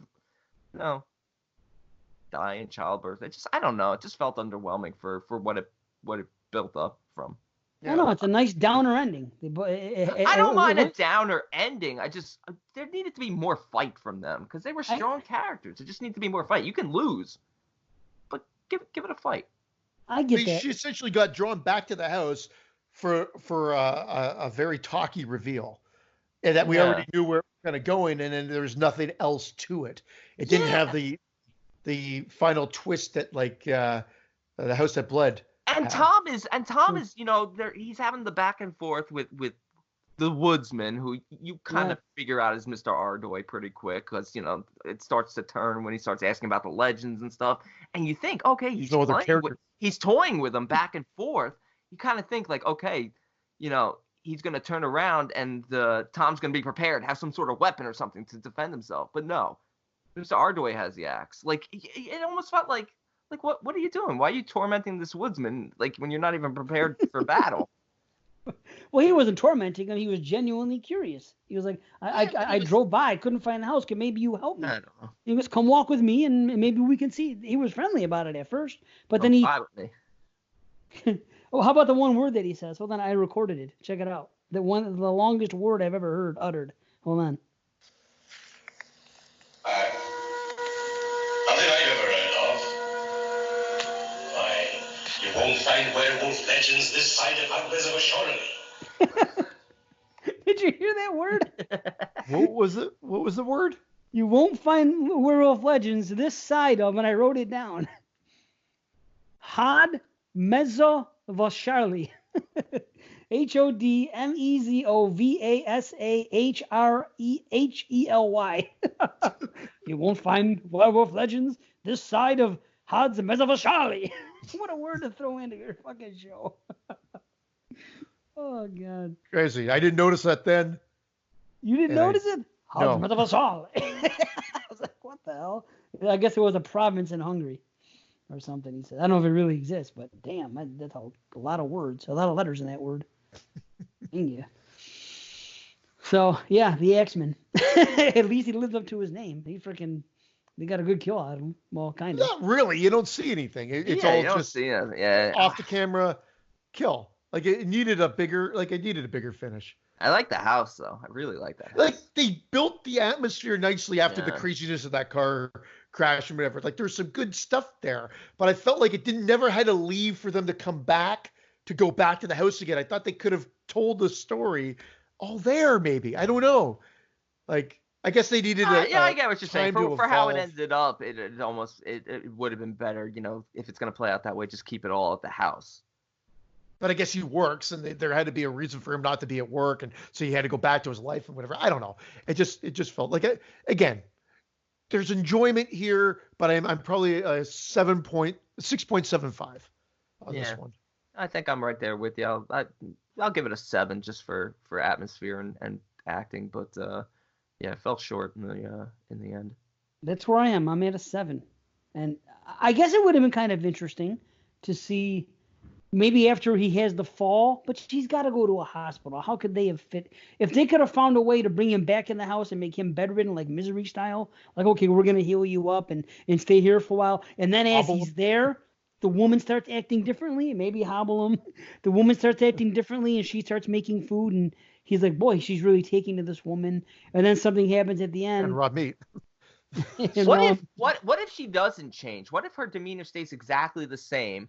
But this whole thing happened, and he goes back to save her. And he kills everyone, and she's in labor, but she's fine. She's completely rational, like the way she was very early on. And he delivers the baby, and she dies, like right as he delivered. And he looks down and sees it's a werewolf baby, and he screams, and that's how it ends. Like, I know it's kind of been there, done that, but that would have been better. That would have been like... Well, at that time, it had been there, done that, though. That's the thing. Yeah. At the time, that would have been great. You know what's weird? It reminded me of American Werewolf in London, because how he wakes up in the hospital and it's a werewolf bit going on. That's what I was thinking. I was like, oh, wait a minute. Both werewolf movies that came out the year later. Yeah. Like I got just a taste of the Howling, even though it's not really just a taste there when she was eating raw meat and whatever. I'm not sure if Rick Baker or Rob Bottin worked on this episode, though. Oh yeah, right. Exactly. No, my. You look like a little teddy bear outside the window. That's why I was surprised you said you got scared at that. Like, oh, look at that cute little teddy bear. Well, like, I would like, to be honest, Dave. Like, I would have thought if you drove by a house and saw that outside the window, you would probably stop and rescue it. Like, oh, lucky our new werewolf is recovering nicely. It wasn't so much what it was. It was just the execution of the way it was shot. It just made me jump. You know what's funny? It's weird you talk about jump scares because, like, there are some good ones definitely throughout films. But I was watching something earlier on Facebook, and it had one of those. It was actually built into the video where the video was designed to scare you, but you didn't know that, so you're watching it. I nearly shit myself. I jumped so bad from watching this video. I can't even remember what it was, but I had never jumped like that. Damn. Well, you got to forward the video now. I gotta find it again. I don't even remember what it was, but I remember earlier just going through the videos and watching this. I was just like, Well, you should have shared it to us in a chat right away. You said, hey, check this out. Damn it. I should have. Live and learn. Well, either way, thanks, Scott, for having us watch these shows. Thank you. Yeah, you introduced us to something that I'll confess I didn't know it even existed. I feel bad because I owned it. I owned the Synapse DVD of the show. Yeah, and I never watched them, but I'm glad I started now. Wow. Yeah, we're getting more and more into the Hammers. You know, we started last year because of Derek, and now we got this, and I got a Blu-ray, like a box set not too long ago, because it was a. I think it was 2 years ago, actually. 2 years ago is when we first got those first couple of Hammer movies. Year of the franchise. You're right. Yeah. And then, when was it? Was it 2 years ago? Yeah, it was right before. It was right before we decided it was going to be Year of the Franchise. We had done Tragedy Girls and Carrie, and then the next episode was Hammer, and then we made the decision to make it Year of the Franchise. Okay, wow. And then it was all over. Jesus, look at this guy dropping exact episodes and stuff like that. I can't remember, in the 50 range somewhere. 54, 55. Top 50 of the top 50 slashers. That was the slasher. Here. 50. It was the slasher. Okay. This fucking guy. This guy is right. Well, we got a lot. What do we've got, boys? We got some questions to answer, don't we? We got some things. Did I have to prep anything? We didn't prep anything. So many came in that we just figured we'd answer the ones. Laid back. Yeah, I got 20 comments off the Facebook page. Well, here's what we should do. We should do the Patreons first. Because what if we run out of time? I don't think we're going to run out of time. I don't know if there's a hurry or not, but I mean, we got time. Okay, let's go to the patrons first because I want to make sure. How many patrons? Questions we got? Let's see. Well, I don't know. We got about a dozen, I would say. Okay, that's something fine. Like that. Okay, let's go to the post questions and topics because then we have some that were messages. Okay. Okay. Well, Debbie says watch suggestions. I think she thought that we were gonna because we didn't have anything. I think she was gonna say, why don't you watch this and review it last minute? But of course we didn't have time for any of that. But she just said this, so I'll mention it though. Watch suggestions. I don't know of a podcast that covered the Blind Dead movies. They're overlooked a lot, but I always like them. Well, I will say this: the Blind Dead for me are a blind spot. So I think, shame on me. I think one of them is named like Flock of Seagulls or some shit. It didn't appeal to me. Night of the Seagulls. Okay, whatever. That's not Flock of very Seagulls. You didn't run to see it? Right. And I ran, so far away. ran to watch Blind Dead. No, I saw the title and I ran so far away. Flock of Seagull. Okay, Night of the Sea. So, Christian, you haven't seen them either. No, I haven't. I wrote them down though. Oh, did you? Oh, B, have you seen any? Just now. Again, I own the collection and I haven't watched them. This is the guy that I unwrapped a bunch of fucking shit and I started watching them. I unwrapped everything and I've seen 85% of my collection. You just happen to bring up 2 things that I haven't seen. Okay, that's fine. So the Blind Dead, what is it? 3 movies? I'm guessing. It's 4. Yeah. So what are they called? Maybe I did see one, not realizing it was part of it. Shit, what's the name? But I know I wasn't gonna watch something about seagulls if I didn't see the other ones. It's Tombs of the Blind Dead. I'm trying to look for the names. God damn it, where the hell are the names of these films? That's fine. We'll figure it all out. We've got access to IMDb. Tombs of the Blind Dead, Return of the Blind Dead, The Ghost Galleon, and Night of the Seagulls. There we go. Sorry, my wife just said hello to everybody. She came in because we got by and left, but hello. I wasn't concentrating. Tombs of the Blind Dead, Night of the Seagulls. Return of the Blind Dead, The Ghost Galleon, and Night of the Seagulls is the 4th one. Yeah, I'm aware of the movies, but for whatever reason, there must be a reason I haven't watched them. Because they're from the 70s. Okay, because they're from the 70s. Are they from 70s Spanish horror? Spanish. Okay. Just. I'm not. No, I'm not opposed to it. I would watch. I don't know about as far as review. Maybe maybe we could take this suggestion and put it in our franchise thing for our what do you call it? Our Patreon. That's what we got to talk about. We're making some changes to the the tiers. We're gonna have four new tiers for pick a movie. Because right now we said we were going to do pick a movie, a new one, and we will match up one with the old, and then that'll be 2. For that episode. But now, since maybe not everybody wants to pick a new movie, with the ideas that we came up with were we're going to take our top 50 slasher lists and everything that's non-franchise that we've never covered before, or we're going to put that slasher list, all 3 of ours combined, on the page, and you can pick off that slasher list. And the same thing goes with the found footage challenge list that I came up with. So you can either choose a brand new movie, you can choose a found footage movie from the list, or a slasher from our top 50 slashers lists, or the 3 of us are each going to come with 10 movies that we just have always wanted to discuss on a podcast and haven't. And we're going to put it in there, and you're going to be able to pick from 30 movies. So we're going to give you all these options to pick from. So one more good thing going on in Patreon this year. But that's all going to happen after episode 100 when we restructure it. And we're also going to have double features. So there's going to be some things to choose from. So it should, it's going to be a lot of fun. Nice. Yeah. We've been talking about it, but we haven't said anything on the show. But so that will be happening. Now back to the patrons. Okay, Chris said I sent you suggestions and a message, so we'll get to that in a minute. Okay, Shelby says regarding general topics, have you guys ever talked about what subgenres, topics, etc. you find particularly scary to yourself? If it's been done, don't worry, but I can't recall hearing what gives each of you the heebie-jeebies.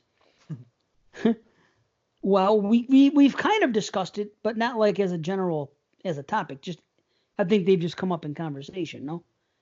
I think we all said episode 1 slashers were our favorite genre, and then we've maybe evolved and changed our opinion since then. But slashers don't necessarily scare me anymore. It was just Right. more shits and giggles and fun. I think what scares me is like, religious Satan stuff and cult stuff. That's the scary things for me. I agree. I agree with some of that, like the scene in Amityville 2 when he's home alone and he gets possessed. Anything about being home alone? Yes, him. Yeah. I don't like being home alone. I don't like being asleep in an empty house. Anything that where something happens to somebody when they're alone, like and not even a human being, but something that out of this world that can come into our world and do something. That's a scary thought. But honestly, the thing that really gets me when I watch movies is body horror. When I see things happening to somebody that's happening to their own body and they can't control it, that's what scares me the most because I can see that happening. Because it does happen. I mean, someone gets cancer, it's a form of body horror in a way. Something goes wrong. Oh, what's this lump here? You know what I mean? Just things like that. Anything that has to do with something happening to your body that you have little control over is honestly what scares me. And anything that has to do with, as far as topics and things, anything having to do with out of the ordinary deformities. You know what I mean? Just it's always, and I know why it happens. I know why I feel that way. It's because I saw the Elephant Man at a young age, and I shouldn't have seen something like that at that age. And it was on my screen, and it scared me, and it still does. And I remember even seeing that pic. I remember where I saw it. There was this thing. It was back in the day we used to have these HBO guides when there was HBO. And there were these. They would come in like a few days before the month started, and it would give you all the schedule for that month. What was going to be on HBO. There was a TV guide for regular TV, but HBO put out their own one. Then there was another one that the cable company put out. At the time, it was called Adelphia Cable, which is now become Time Warner, and then something else, and now it's Spectrum. But when I was a kid, it was called Adelphia Cable, and they sent these books to your house, and they were like the cable guide for the month. So on top of the TV guide, the regular one that you'd buy, you had the HBO guide and you had the cable guide. So the cable guide come to the house. And I remember flipping through the cable guide. See, I was sick. When I was a kid, I would read these things and I would memorize them all. So I always knew what was on what day and time and what night. Someone would ask me, hey, Dave, what time is like an adult? What day is this on? When's this show on? I would say, Tuesday at 8 p.m. on ABC. In a way, I was kind of like Rain Man when it came to shit like that. I knew it. I would read it and I would study and I'd remember when shit was on. So I was reading that book, the cable guide, and there was a 1-page on it. And the picture was of this guy, and he had the mask over his head. And it said, I'm not an animal, I'm a human being, I'm a man. And it was the Elephant Man with that mask. And the way it was dark in the background, he was standing there looking all ominous, and the way the letters looked. And that fucking scared me the second I saw it. So the second I saw that, I knew this was something I feared. And then the shit came on my television on HBO, and I saw that thing. And I was fucking scared, and I've been scared of that shit ever fucking since. To this day, it makes me uncomfortable. So that is the fucking scariest shit of all to me, things like that. And I know it sounds insensitive if somebody has a child or something that may have a physical deformity. I don't mean to sound like an asshole, but I can't help it. I feel it in the pit of my stomach. No, I'm just saying.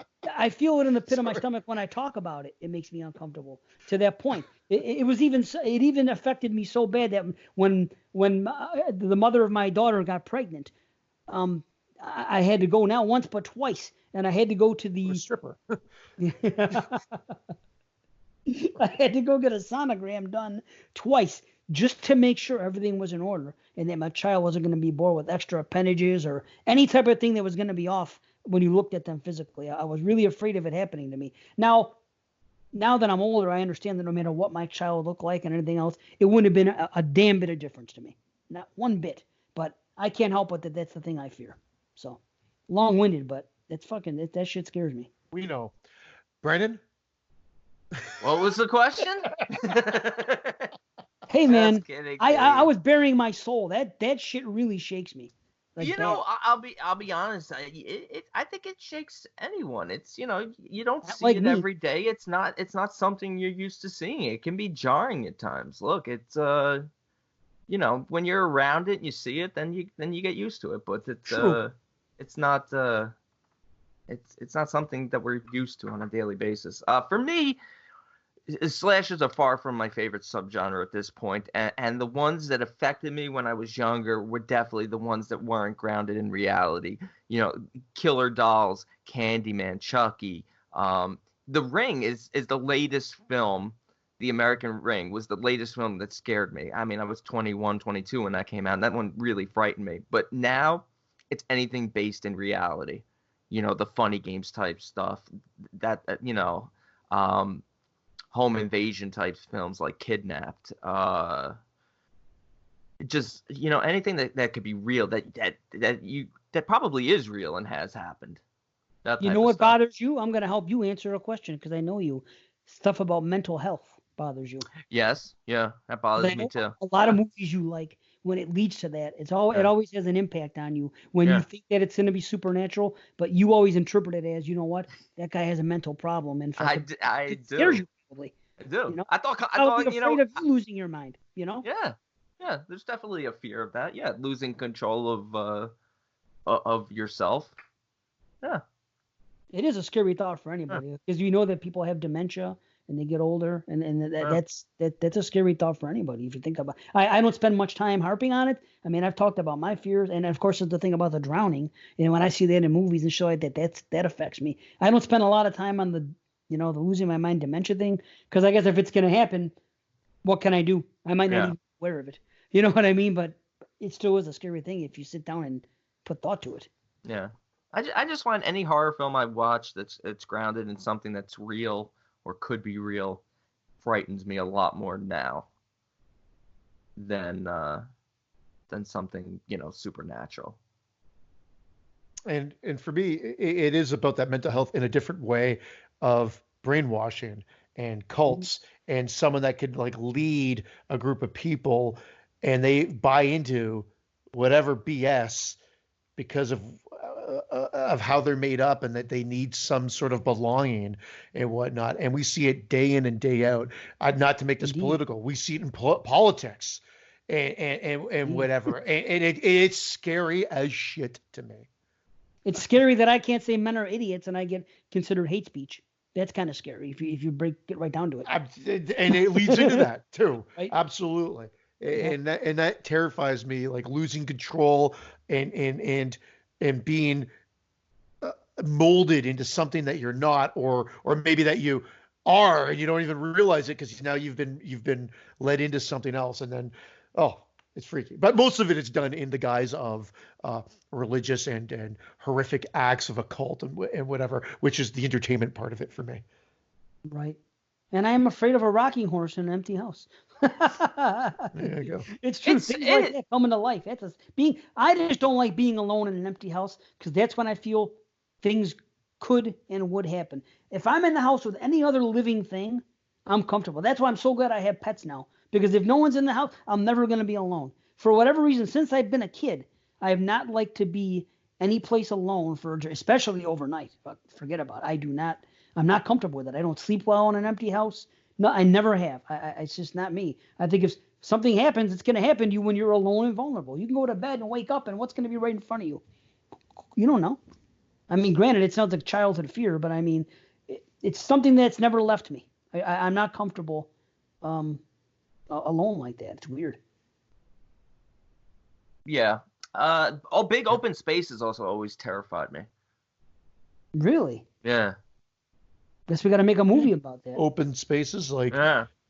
I've always been more of a like a cozy, smaller. I prefer almost more of a claustrophobic feel than a big open.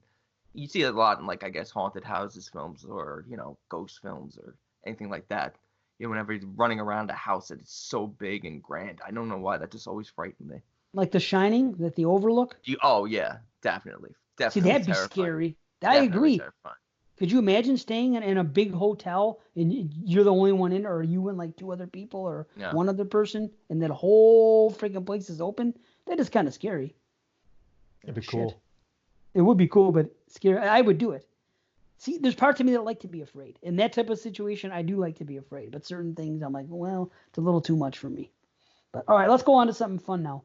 This is from our homie TMB, Travis Maxwell Boone, says, a serious knockdown, drag-out fight over which classic slasher villain would win in a fight. So this is what he says. A serious fight, if it's possible. Jason, Michael, Freddy, Chucky, Candyman, Leprechaun, Pinhead, Leatherface, Ghostface, and whoever else you guys would include. I've always said this. I think Pinhead gets the win only because he is demonic and can sort of like overtake anything from anywhere. I know Jason's superhuman and zombified at this point, but Pinhead is a demon. It's kind of like Satan's left hand like person type thing, or right hand guy. Like it just that's how I see it. Like I think he will win over all of those guys. Fucking Leprechaun. Leprechaun will get punted to the fucking side in a second. Leprechaun. And Ghostface is a bitch. Ghostface could be anybody. Brandon could be Ghostface if he puts on a sheet and runs around. He's open for Leprechaun. He was interchangeable. I know. It could be anybody. There's been, 2 female Ghostfaces? There's been anybody. Not that sounds wrong. But you know what I'm saying. Men are dicks. That sounds wrong. But you know what I'm saying. Anybody could be, a killer under the Ghostface hood. My mother could. You know what I'm saying? Fucking anybody could be it. I mean, but anyway, my initial thought, and this is weird, my first thought was Pinhead. But then I couldn't get the idea out of my head on how quickly Dr. Trinard freaking got rid of him in part 2. Boom, shows up, boom, dead. So Dr. Trinard, so you may as well say Dr. Trinard would take everybody out. You know what I mean? That was a cop-out ending, though. That's the worst part of part 2. Is how easily he dispatches of all of the Cenobites. But that's another story. But it did happen. So that's my only fear with Pinhead, is that if he could be disposed of because honestly, I agree, that's the first thing I thought of. If they're all in this freaking place at the same time and the fight breaks out, my first thought is, Pinhead's doing what he's got to do. Hooks are coming out. They're grabbing everybody else and they're pulling them away and they're going to hell, wherever the hell he's taking them. But then I thought about Dr. Trinard and things got tricky. It's true. I'm going with Freddy. You're going with Freddy? Yeah. The dream demon? He is a dream demon. I think he outsmarts everyone else. But here's the problem with Freddy. They all have to be asleep. And if they're not all asleep, then he's in the real world. And every time Freddy comes in the real world, he's a pussy. Yeah. See? That's the problem. It really is. The more you think about it, the tougher it is. You know? Dr. Trinard. I'm still going with Freddy. We're throwing in Dr. Trinard for the win. He's gonna kill him. I think we're excusing all the the real world, who defeated them in the movies, and just going straight up battle. I think Freddy outsmarts them all and takes them. And every time, even when he is a pussy and gets killed, he's never fully gone because he lives. He'll kill you with those stupid one-liners. Eh? Yeah. Yeah. Welcome to prime time, bitch. That's a good one. You'll be like, it's a boy, not my arm. Not my arm. I can't believe people want to see Freddy.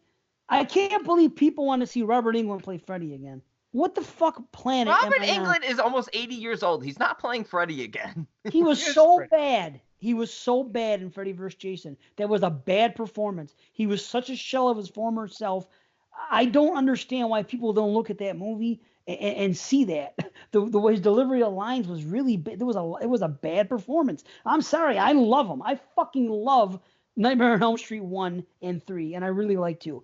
I have no reason to discredit Robert Englund. As a person, I think he's great. But I do think that fucking by the time they got to Freddy vs. Jason, he couldn't do it anymore. Do the voice in the cartoon. That was flying around social media for a bit. Oh, that's fine. Not be in a movie again. And then that other fucking jerk off that's auditioning Do something different. All he's doing is emulating Robert Englund. Like, that's all he is. It's like a best of thing. Okay, great. You can copycat him, but we want something different. Who's this? There's a little reel going around of a guy that is a Freddy impersonator. And he's good, but it's an impersonation. Right. Don't you want something different at this point? Let me relay. No, they don't. They don't want something different. No, we know that. Then they got remake guy that did it, and then he was an ass. But I blame that more on the overdubbing of his voice, that he was so barrely and bassy in the delivery of the overdubbing, and then the froggy makeup.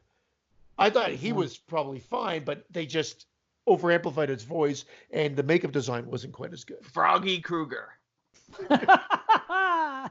He's feeling froggy. For the win. He wins out of all of them. There you go. So you think Freddy is smarter than Pinhead, is what it comes down to. Yes. Okay. I think Freddy's highly smart could intelligent. he be? He was a fucking janitor, wasn't he? Oh, wait a minute. Hey, I was a janitor. I would have been a janitor. Top of the mops. I mopped floors. I would have been a janitor. They make good money. Are you kidding? They make great money. Now I'm going to get fucking destroyed. We offend everybody, don't we? Not even trying. You think if he's the smartest, you think of something that like you're putting your brain to and you're doing something with. Compared to all these other monsters I'm thinking of.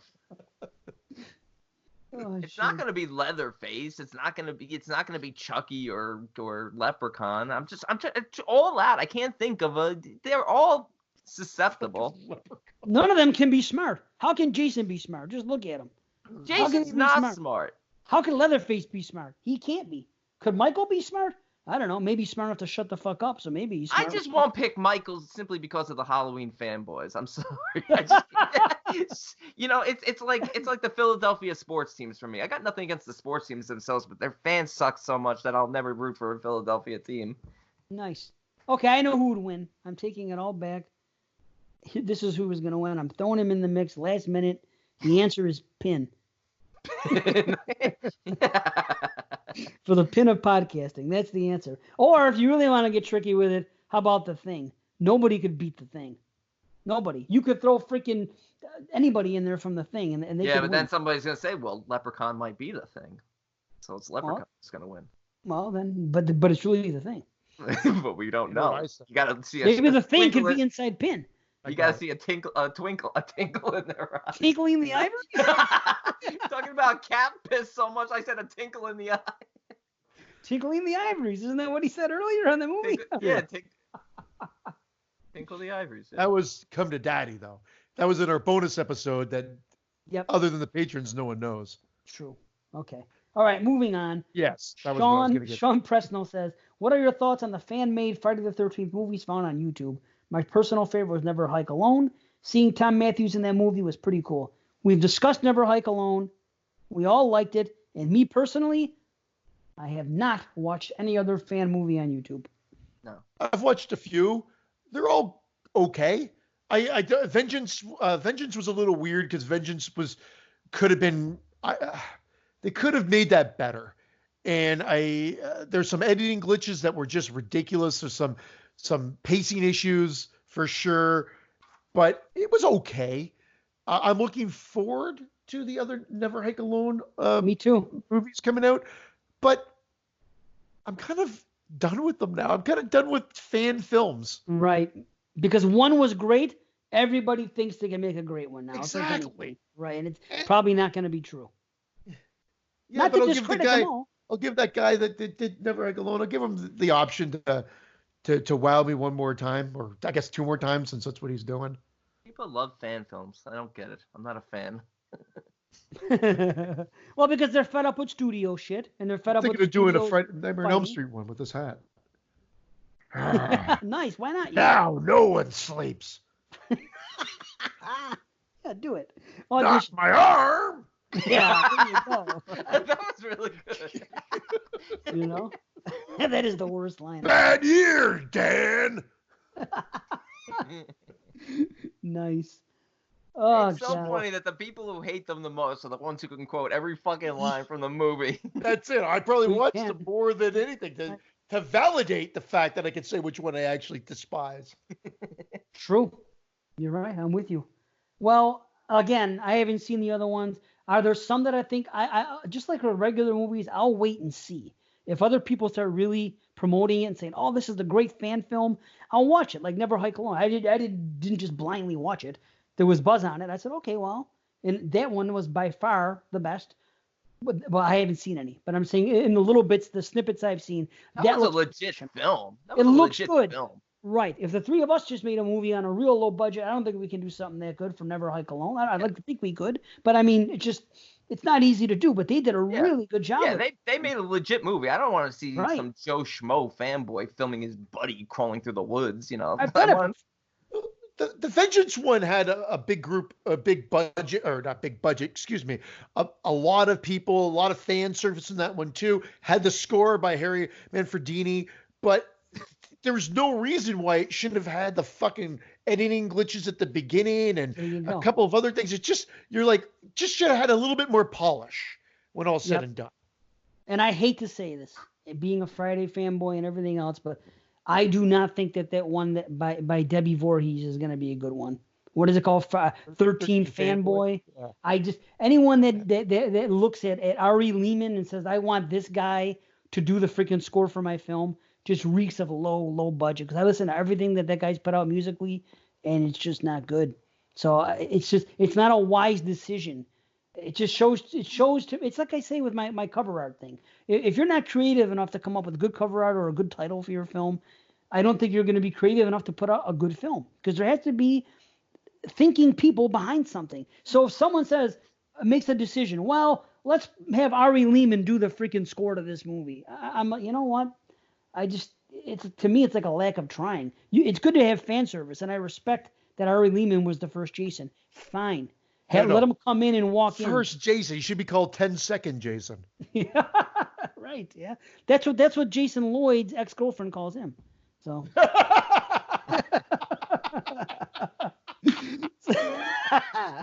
So it's been done. But I mean, there has to be thoughts behind it. Let Ari Lehman walk out for 1 second and say, "Hey, that's the first time I've heard of a guy named Jace." Some stupid line that we can all, and it's on. Whatever. And he seems like a cool guy, to give him credit, Ari Lehman. But he's milking the fucking first Jason thing. Boy, he's milked that fucking cow. We'd all milk it, though. We'd all milk it. I would too. I would still have I'd be at every fucking convention milking it. Yeah. I would still try to get a 9 to 5 though, and then do it on the weekends. You know what I mean? I would still try to do something else besides just my whole life first Jason, because I was there for 10 seconds. Yeah, like I said, he doesn't go around saying I was in Manny's Orphans. Right. I'm a Manny's orphan. Oh, God.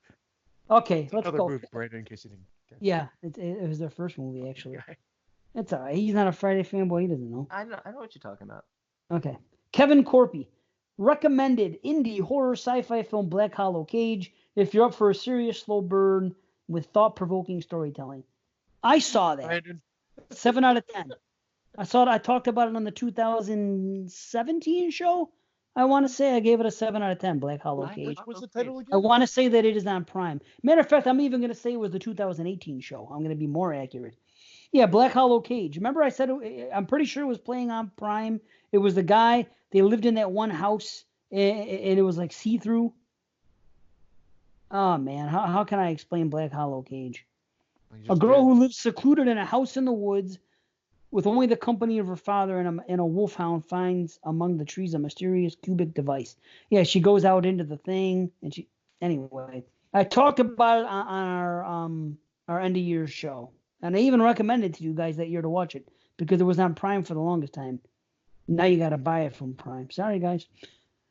But no, it's worth a watch. It's interesting and different. I think you guys might like it. So, but yeah, I've seen that one. Okay.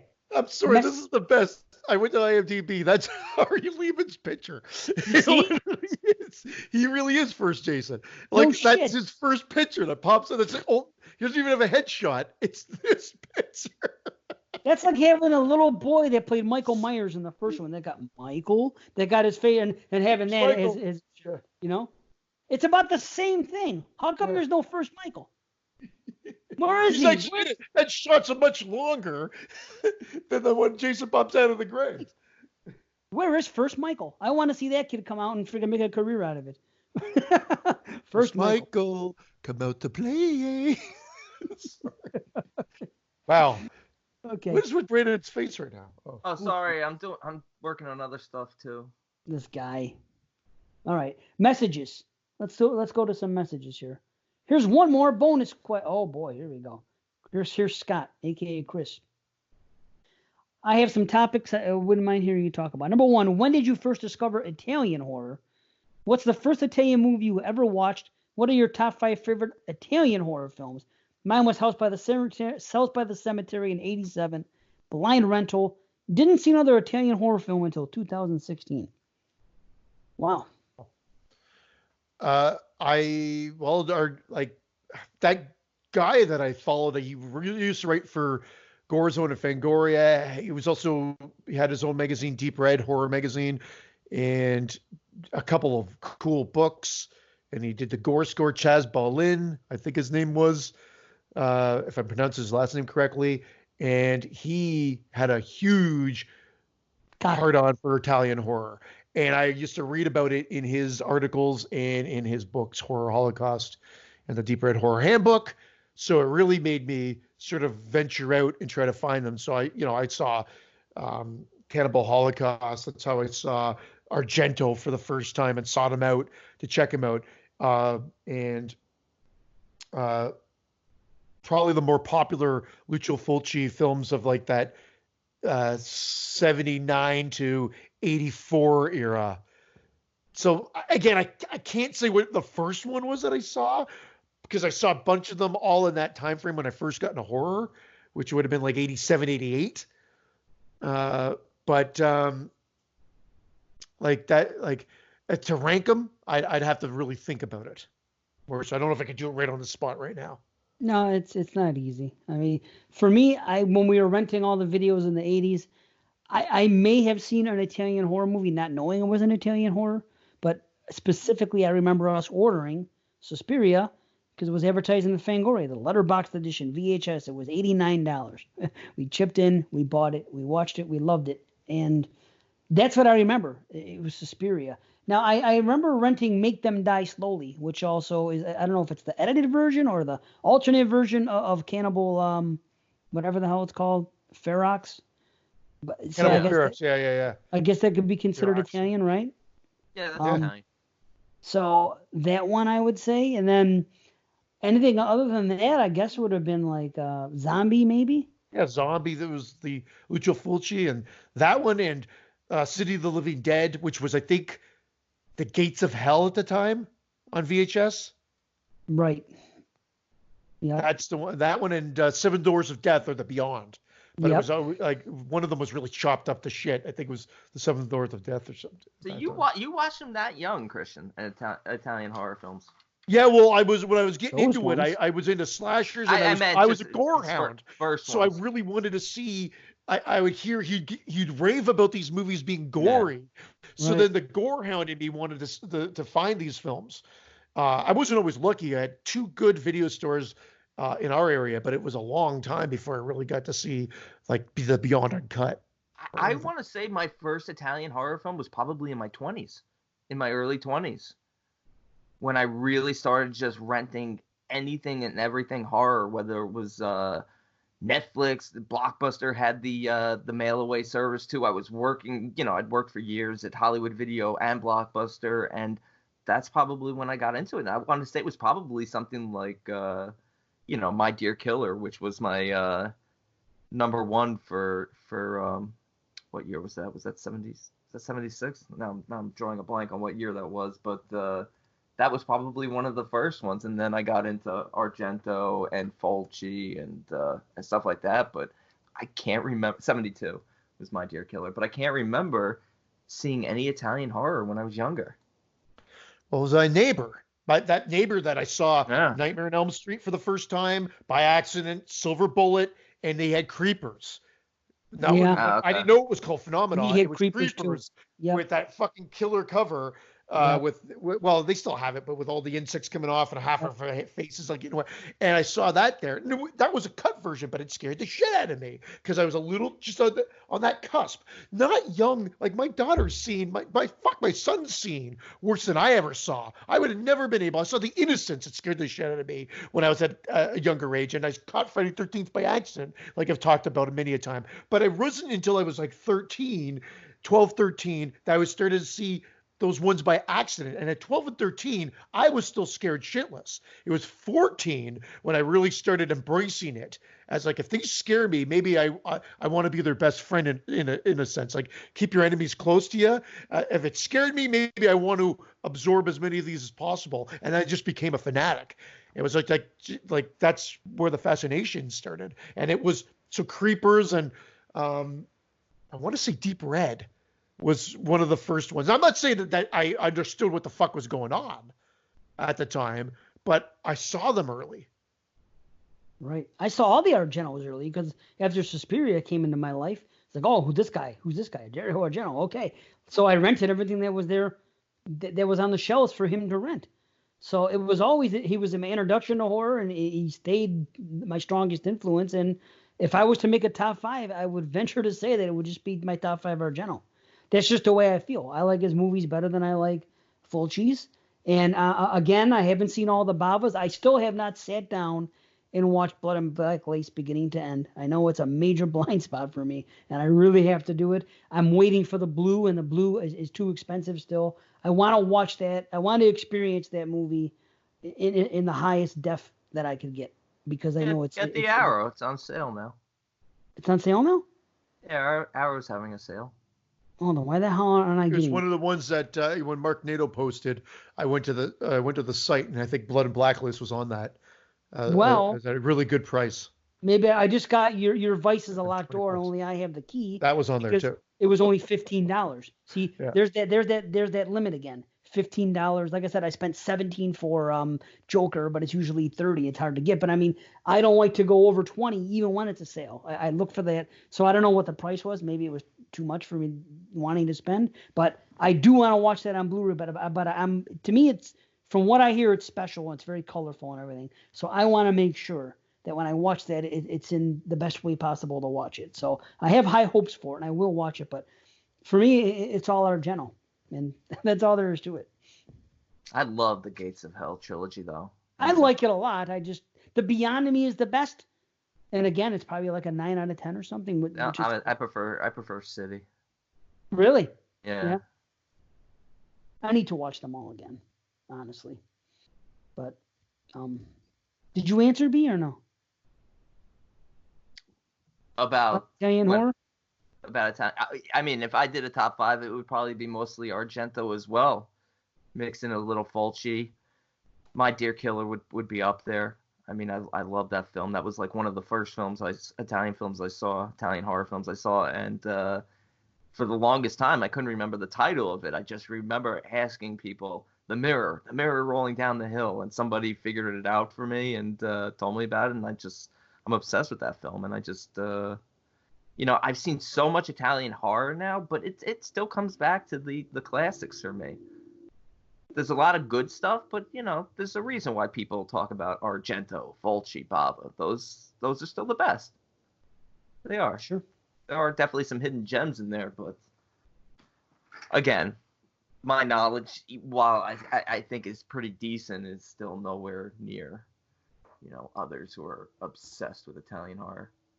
And you can get confused. I mean, some of these films kind of bleed into one another, where you're like, oh wait, was this one that one? So you can get confused very easily. Red Queen Kills 7 Times was a good one. There's a bunch of them. Yeah, and like I probably am more like you two in the big picture. I may have started watching them, but like I haven't really ventured out to find anybody new. All the buzz, the usual suspects: Argento, Bava, right. Michael, was it Sauvier? Yeah. Did there's a Stage Fright, The Church, and Della Monte, Cemetery. And dude, those are good movies. Man. Like those, that's Those are like the names that really, and then I guess Lamberto Bava, because Demons was one of the ones I really Demons. saw out of the Lamberto gate. Bava's done some great That films. Yeah. first Demons Demons, and Demons 2. which is why Demons, and I love Demons 2 now. It was always available cut, and it was still enjoyable. But Demons I saw like really when I first got into horror, and I loved it. So it's always had a kind of a special place in my heart. So, but anyway, we could talk conservative. But that's like kind of the usual suspects. Nice. Yeah, I feel you there. Okay, let's go in number 2. This because he did like 5 of them. What Killer Bear movie do you like better, Grizzly or Prophecy? I have only seen Grizzly, and it was for the first time 3 years ago, and I enjoyed it. I have not seen Prophecy yet, so I can't answer. I like Grizzly better, but Prophecy, the sleeping bag kill, is fucking hilarious. I've seen that, and it is. And I'll have to go with Grizzly as well because I have Prophecy because it's on Prime, I believe, here to watch. It's been on I've downloaded it to my iPad to watch, and I still haven't watched it yet. All right, then. Okay, number 3. Yeah, do it for sure. What are some horror movies? This is going to be tough for me because my mind doesn't work this way, but what are some horror movies that you love, but in reality you know that they're terrible movies? Guilty pleasures, so to speak, even though I don't feel guilty about any horror movies I like. You know what I mean? Again, you guys know how I talk, and we even discussed it last night, and B understands what I mean now. Finally, it sunk in, where to me, best and favorite are the same thing, and if I love a movie, I think it's great. So I always go with Maximum Overdrive. I know deep down it's not a good movie, but I love watching it. That's fair.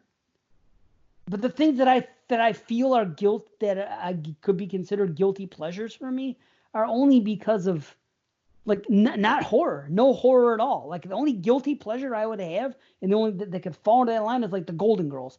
I love the Golden Girls. Would I I'm not embarrassed about it, but it's still something that I would feel weird. I don't know. I can't even explain it. Or Grease and Grease 2. I love those movies. You know what I mean? But they're not guilty pleasures, but they're not also something that actually at this point in my life, I don't care. But I mean, at a time, once upon a time, I wouldn't advertise it to people, I guess, is the best way I could. But when it comes to horror, again, anything that I think is great, to me is great. I rate it high. Mm-hmm. I don't care. Obviously, I know that I can't even think of a movie like on my top 20 or something that I can't think of a good, I can't put it into words. I can't think of a good example. I get the question, but like I don't know. Like I love like M. Night Shyamalan films, and people are just so critical of him. So is it a guilty pleasure? No, I enjoy him, and I think people are too tough on him. But you don't think they're bad movies? No, I don't. That's what I'm saying. Don't. He says movies that you know that they're terrible movies, but you love them. See, to me there's no existence there. If they were terrible, I wouldn't love them. If I say a movie's terrible, I don't love it. If I think I could say a movie isn't made great, but I still love it, doesn't matter. But that's two different things. Maybe the later Elm Streets. Like I could, I don't watch them a lot. But I don't watch them a lot. The Friday 13th ones I watch. Yeah, but you don't love them. No, I don't love them. But I'd watch them. But they're no. Yeah, it's hard because I used to be like that, where I would probably say, oh, I want to watch, Freddy's Dead or Jason Takes Manhattan, but now I don't. But here's the deal.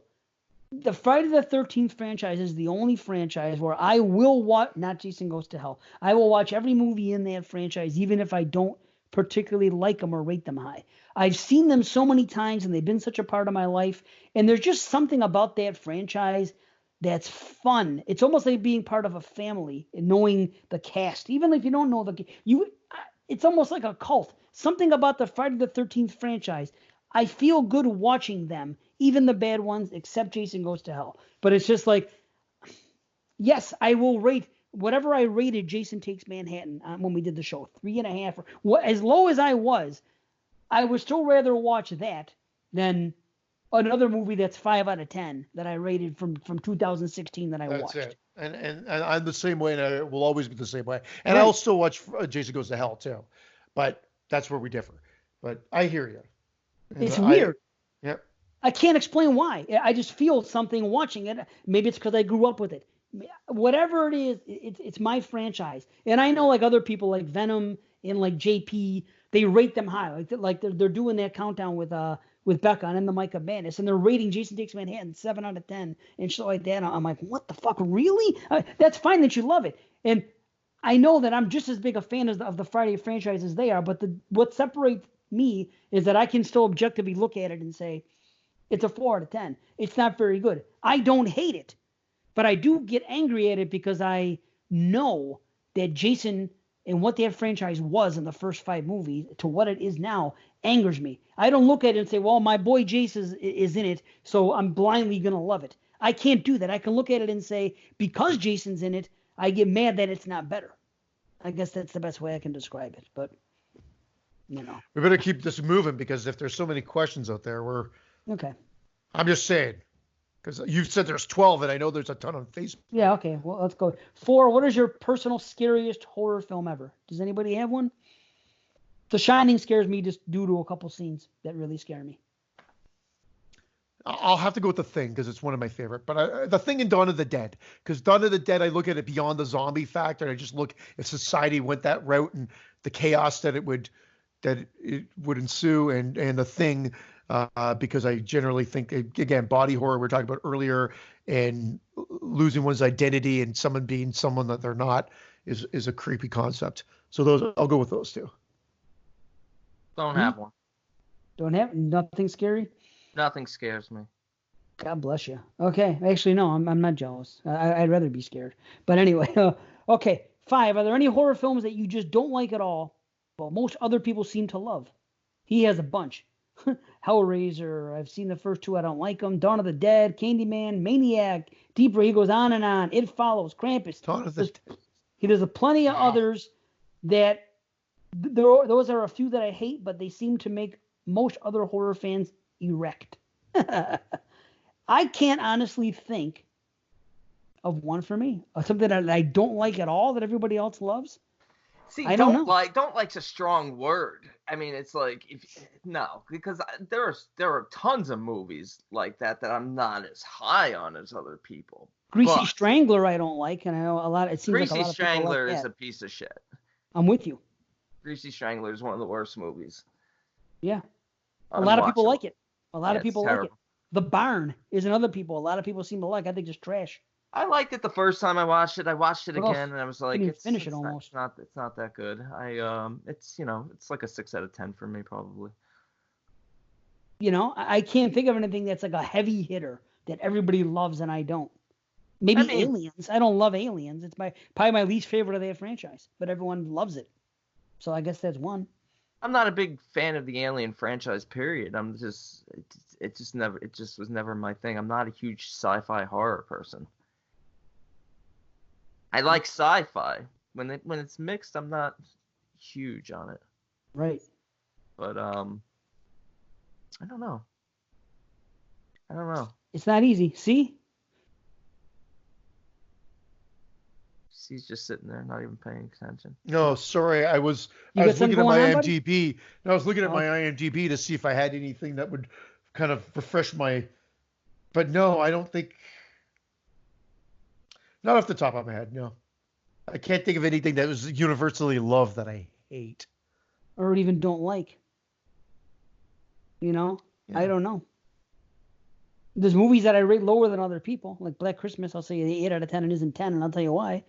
You know what I mean? But I mean... Look, like I didn't hate It or It Chapter 2. I liked both those movies. I was not nearly as high as everybody else. Yeah, and that's how I am with films like Midsommar, with The Lighthouse, with tons of films. But I liked them because it just I don't know. They didn't blow my socks off. Right. Even Hereditary. I like Hereditary. On the second watch, didn't like it as much as the first time. Still think it's an 8 out of 10, maybe an 8.5 max, but everyone fucking blows it. And I think it's a beautifully made film, but it's okay. It's good. I might have to come back to that. I might have to look around and see. Oh, The Possession. Not everyone loves The Possession, but I feel you. God. Possession, right. I might have to come back to that because I don't know. I can't think of anything offhand, honestly. So, okay. Here's one more bonus question in case you're needing more material. What's your favorite horror comedy of all time? Mine is Student Bodies. Mine, I have figured it out as of recent times, is What We Do in the Shadows. I prefer What We Do in the Shadows now to Shaun of the Dead. That's my answer. And again, that such a broad stroke. Is Return of the Living Dead considered a comedy horror I don't comedy? think of it that way. No, it's more satire. So then I'll have to go with Shaun of the Dead because that's more laugh out loud. Like they were going for the laughs as much as they're going for the scares or the gore and whatever. So I'll say Shaun of the Dead still. I like that answer, What We Do in the Shadows, but I'll even throw out another one just because it's also a newer one and it's absolutely hilarious, and that's Tucker and Dale. Oh yeah. Versus Evil. That's an actual laugh out loud comedy. Because I would have said Fright Night because it's one of my favorite movies, but it's not like a laugh out loud. It's more of like a self-aware type. Right. Whereas What We Do in the Shadows, Shaun of the Dead, Tucker and Dale, you actually laugh from them, which is rare in horror comedy. Nightmare on Elm Street 4 and on are more comedy horror than Fright Night and Return of the Living Dead. You know what? And you know what? Going but nobody says that. Going back to movies that scared me, you know, I always talk about them being the first movies that I was introduced to, and they both scared me for certain scenes, especially being that young. And Fright Night and House would be two of them because Fright Night, every time that werewolf comes running out of that room in slow motion, and then Roddy McDowell stabs him, and he falls over, and you see him crawl under. And he's reverse transforming. That was always terrified me as a kid. And House, I mean, the whole house terrified me. That, talk about like that open space with the pool and everything is big and he's alone in the house. And when he has the room set up with the cameras shooting at the closet to catch the creature, I was very terrified of those films when I was younger. Whereas now they're, obviously Fright Night's more comedy, and House is a serious tone film but can be kind of silly. Mm-hmm. But it's still, when you're 8 years old watching it, it was pretty terrifying. So I'll say those scared me. And like I said, The Ring for some reason really bothered me, especially that face. Yeah, the Flanaganism, right? I agree with you though. But I don't know why that terrified me. Ju-on scares me too. So yeah, Ju-on's yeah. Yep. Okay, so just a few more, and these come from Robert Dennis. Number one, will Ari Aster move away from horror? And if so, what type of movie would you want him to make? I think he will. Isn't he making a Viking epic next? Yeah, but I guess it's still going to be horror-based the way Lighthouse. No, I know. Not that. No. That's why I got confused. No, that is Robert Eggers is making the Viking thing. Oh, Robert Eggers. Correct. I'm confused. It's okay. Ari Aster, I definitely think is going to move away. I wish he would stay in horror, but I think he'll do some other stuff. I don't know, maybe not though. Everything he's done has been pretty horror centric, but it's also had a lot of drama in it. So it's hard to say, Is there really talk of him moving away? He just says, will he? That's his question. Do you think? Yeah. Okay. Will he? I don't think he will. I think he's found his niche, and I think it appeals to a pretty wide audience, beyond horror too, because it's intelligent stuff. Yep. Even if it's like a drama thriller, I'd be happy with that. Yeah, and that's still, that's where we come into, is it horror? They're still going to fall under the banner of films that we probably count on our lists anyway. Dark thriller, drama, mystery. Right. So. Yeah. What do you think, C? Same thing? Yeah. I think you could do he'll move into that ICU realm, Brandon. Yeah. But where it still can be borderline taken as a horror film, or I think you'll always have a thriller element to it. Yeah. Because he'll be the thriller. He'll be the thriller king. You'll be the new one that takes that title. He'll be the thriller in Manila. Okay. Number 2. What is the upcoming 2020 horror release you're most looking forward to? I gotta tell you, I'm in the dark. Even though we did that bonus show last month and we talked about what new was coming out, off the top of my head, I can't think of what's coming out this year. Maybe you guys can help me, but I don't remember. I don't really remember anything much more, and I wrote even a list to get me primed. I'm looking forward to Halloween Kills. I don't care. Fair enough. I'm looking forward to it. So am I. Now. Oh, that scared the shit out of me, Brandon. That's the movie right there. That's gonna happen. Like that door just fucking open. Right. I thought he was gonna kill me. Yeah. Candyman. The trailer recently dropped. I checked it out, and it has me intrigued. I'm interested to see what they do with it. Also, Saw. You know, I love Saw. That looks good. Yeah. Brandon, I'm with you, man. In fact, I have the reverse opinion of Candyman. Candyman looks messy. Maybe it's the way the trailer was done. I don't know. Saw looks interesting with Samuel Jackson and Chris Rock, and I watched that trailer play out, and it looks great. And anybody that was posting, oh, look, they ripped off the Dreamcast logo. I'm like, have you ever watched the other fucking movies? That logo's been around. That whole spiral thing's been around since the fucking beginning. Yeah, it's fine. I think it's gonna be something different. So I'm looking forward to that. But the Candyman trailer intrigued me because it's a sequel. Yeah. It's a sequel. It's true. So I'm intrigued, and they have one of the characters returning from the original, and I know they talked that they're gonna mention Helen's name in this. So, it looks good to me. I'm interested in seeing this movie, The Hunt, that was pulled, and now they're going to release it. So I have an interest for that. But going just off cover art alone, because you know me, let's see if it ends up being true. I want to see Antebellum. That's the cover that strikes me. Granted, you look at it and you'll say, doesn't look that special. Hey, I saw the trailer for Antebellum. I can't really tell what the hell it's about, but I'll still see it. That's the one right now I'm saying I'm looking forward to is Antebellum. So we'll see. Okay, number 3. What horror film needs to be remade the most? I'm going to stick with what I always say, the Funhouse. I want a damn good version of the Funhouse, better than what we got.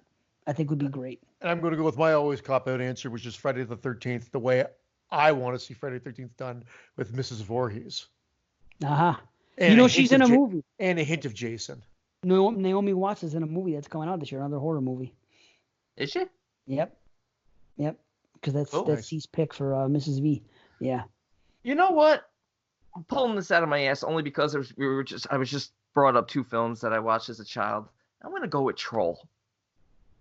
Wow, interesting. Troll. That is out of your ass. Holy shit. Wow. You know why? Because I loved that movie as a kid, and watching it as an adult, it's really just boring and bad, and I just don't like it anymore. I think I gave it like but I love it. It's Italian, isn't it? It's Italian horror, isn't it?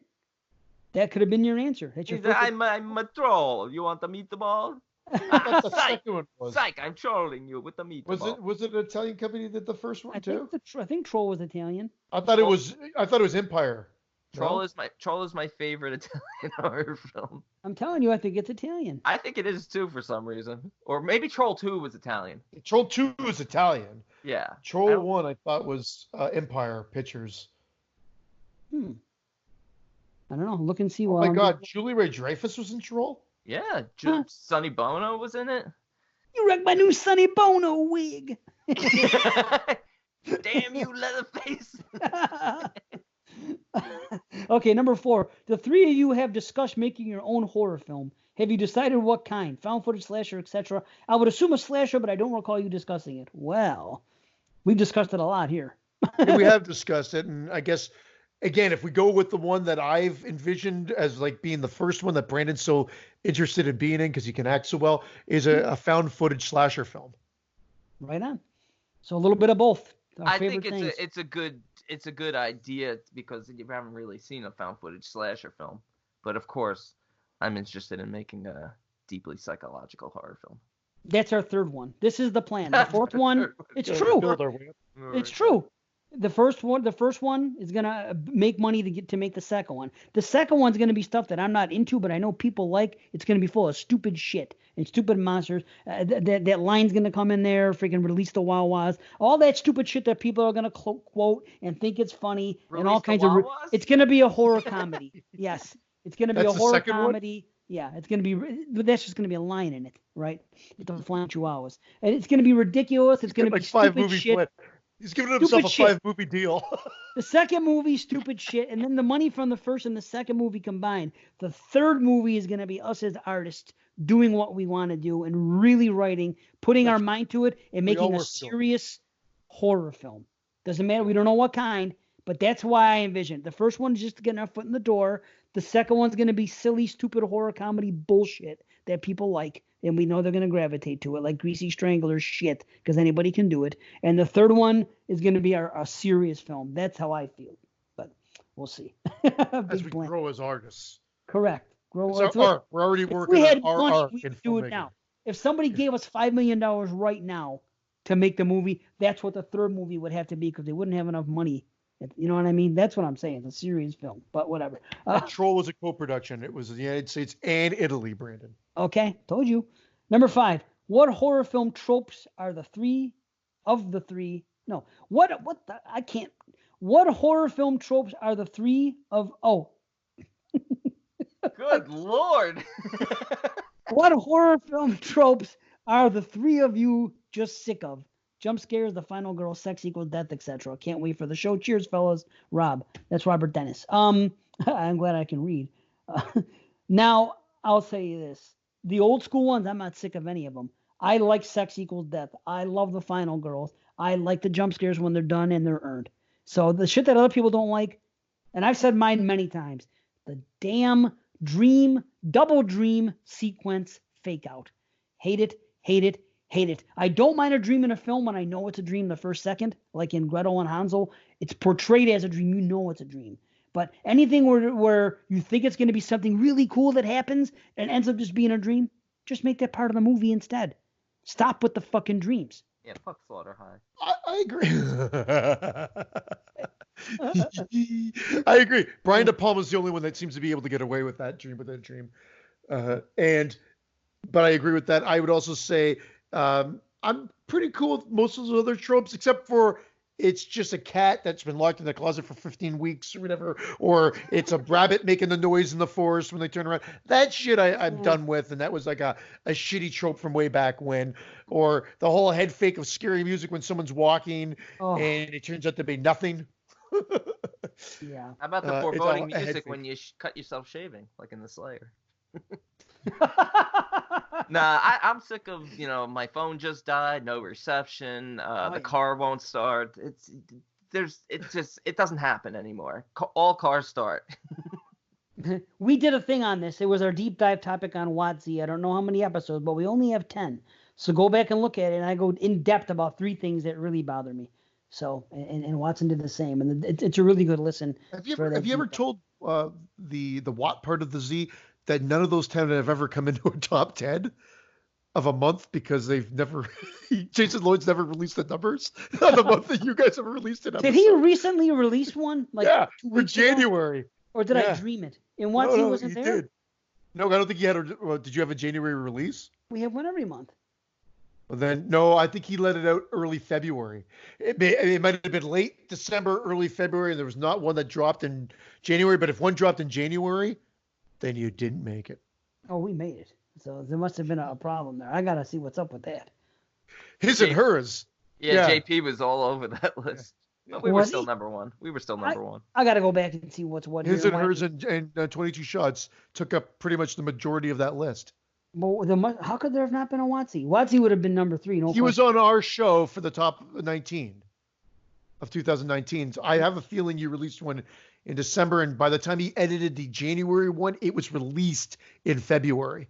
Or it was dropped on January 29th, which then it wouldn't have counted for the numbers because you wouldn't have gotten enough downloads. That's probably what happened. That's probably what it is then. Damn. But I just wanted to make sure I rubbed that in. Okay. Thank you. Because I'm an asshole. Hear that, Watson? Okay. All right, B, take over. Are we okay, C? Are you cool? Yeah, we're good. Okay. Oh, we want to... Okay, hold on.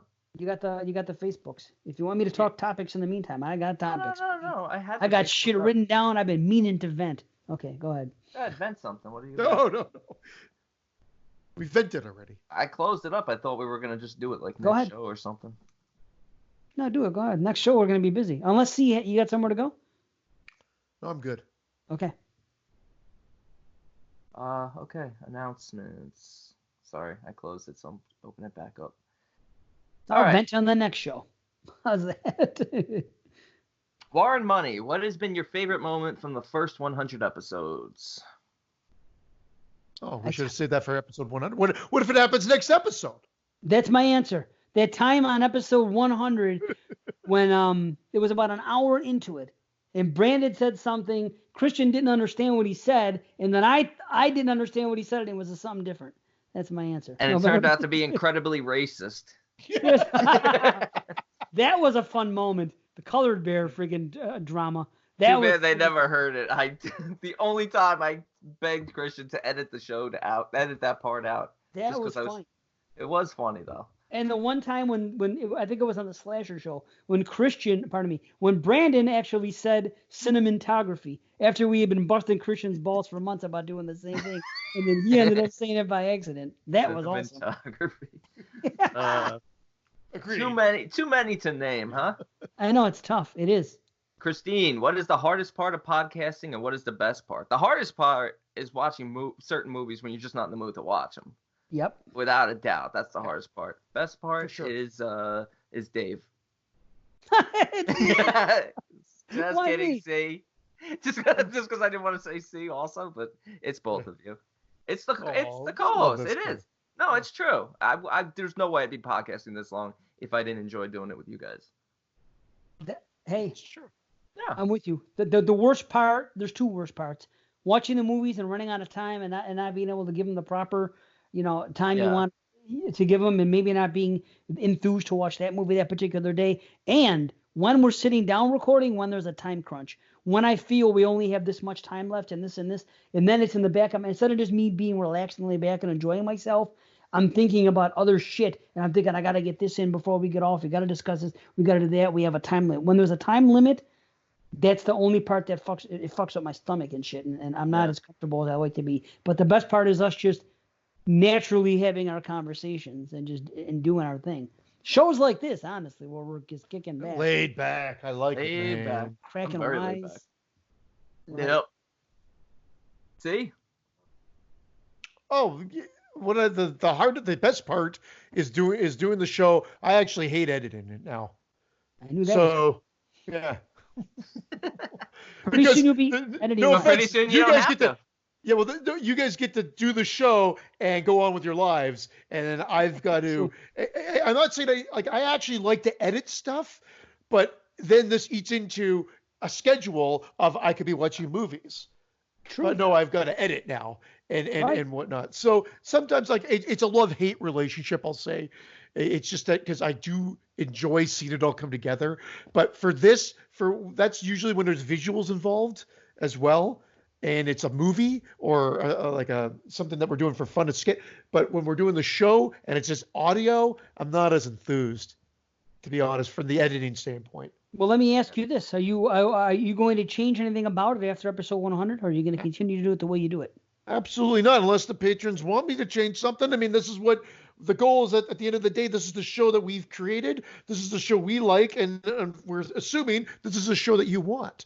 Well, now, my only thing would be that we've given them the uncut version, right? Which is totally uncut.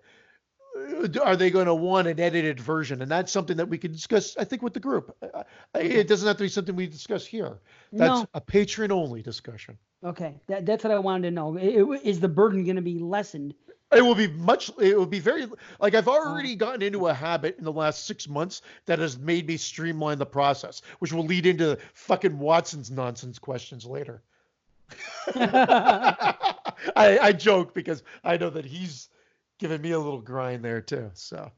Okay, how about the boo birds? That's the thing I don't like. Look what happened to us on iTunes. All of a sudden we got these freaking 1 stars that have come in the last a couple weeks since the announcement. Nobody said anything. The funny thing is some people have come on there and literally given us 5 stars and saying I'm not going to continue to listen when they go Patreon only, but I recommend that you do it. Or so, nobody's come on and said this existed on even iTunes. I didn't even know this existed on iTunes. I'll tell you right now what it said. Yeah, I will read them to you. But what about what happened with you this morning when you put on the YouTube thing? That's YouTube thing. We have a 4-hour or 3.5 hour show, 3 hour 20, whatever the hell it is. The last episode, the YouTube version.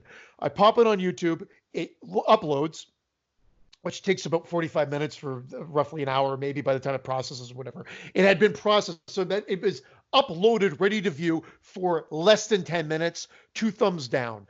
No one could have watched it. If they watched it, they watched what we've always had, which was the opening, and maybe that we had guest stars on there that deserved better, but that only came. I don't care if you hate the show or not. There's no fucking comments made. It was 2 thumbs down because it can only be because we've decided to go Patreon and they've decided they're going to thumbs down everything we've put out. We've never had this before. People could hate the show all they want. As I jokingly said on Facebook, it boggles my mind that you would hate it. But I'm prejudiced. But the reality would be you could hate the show, but tell us why you hate it. Give us a fucking comment. You're selling. You went to Patreon only. So be it. I don't agree with you, obviously, but so be it. But don't hide behind a fucking thumbs down, you fucking skunks. Lowest common denominator human beings. I fucking hate you. See? And that's the same shit that some people did. Here, we have 169 ratings. It was 170 yesterday. And before we had like 2 that were like a 1. And most of them were 5s, a couple 2s and a 3, right? And all of a sudden we have like 5 freaking 1-star ratings. So I went on the Patreon and said, guys, please up it, because I don't want us to go to a 4.5 now total. The more ones you get, the longer it's going to. So people are pissed off. The boo birds are coming on there and just giving us 1 star. Meanwhile, though, a couple people came on. Like someone said here, it was in February, and it says, great work, gentlemen, and come on, people. $1 an episode. Everyone can afford it. Count me in to continue listening as long as you keep it up. Okay. Then someone says, I got to give them up because they are going Patreon only. Sorry, guys. They are a good listen, though, so go ahead and join their Patreon. And they gave us 5 stars. That's cool, though. Right. I mean, at the end of the day, you could give us 1 star and voice your opinion why, but just Correct. At least give a fucking opinion. Right. Because that's a cop-out. Just by putting a star rating there. Cop-out. Voice the opinion. You don't have to join us. Trust me, we want you to. And not just for the money's great. Obviously, it's a patron thing. The whole point is it's supposed to do the show, make the show better, and of course, we want it to be to do the movie. But I'm saying if you can't do it, you can't do it. That's fine. But give us the reasoning, like this guy did. Right, and that's what they did. Did they give a name or is it a fake name? This is a woman, Mrs. MM. So who knows? But that's what she did.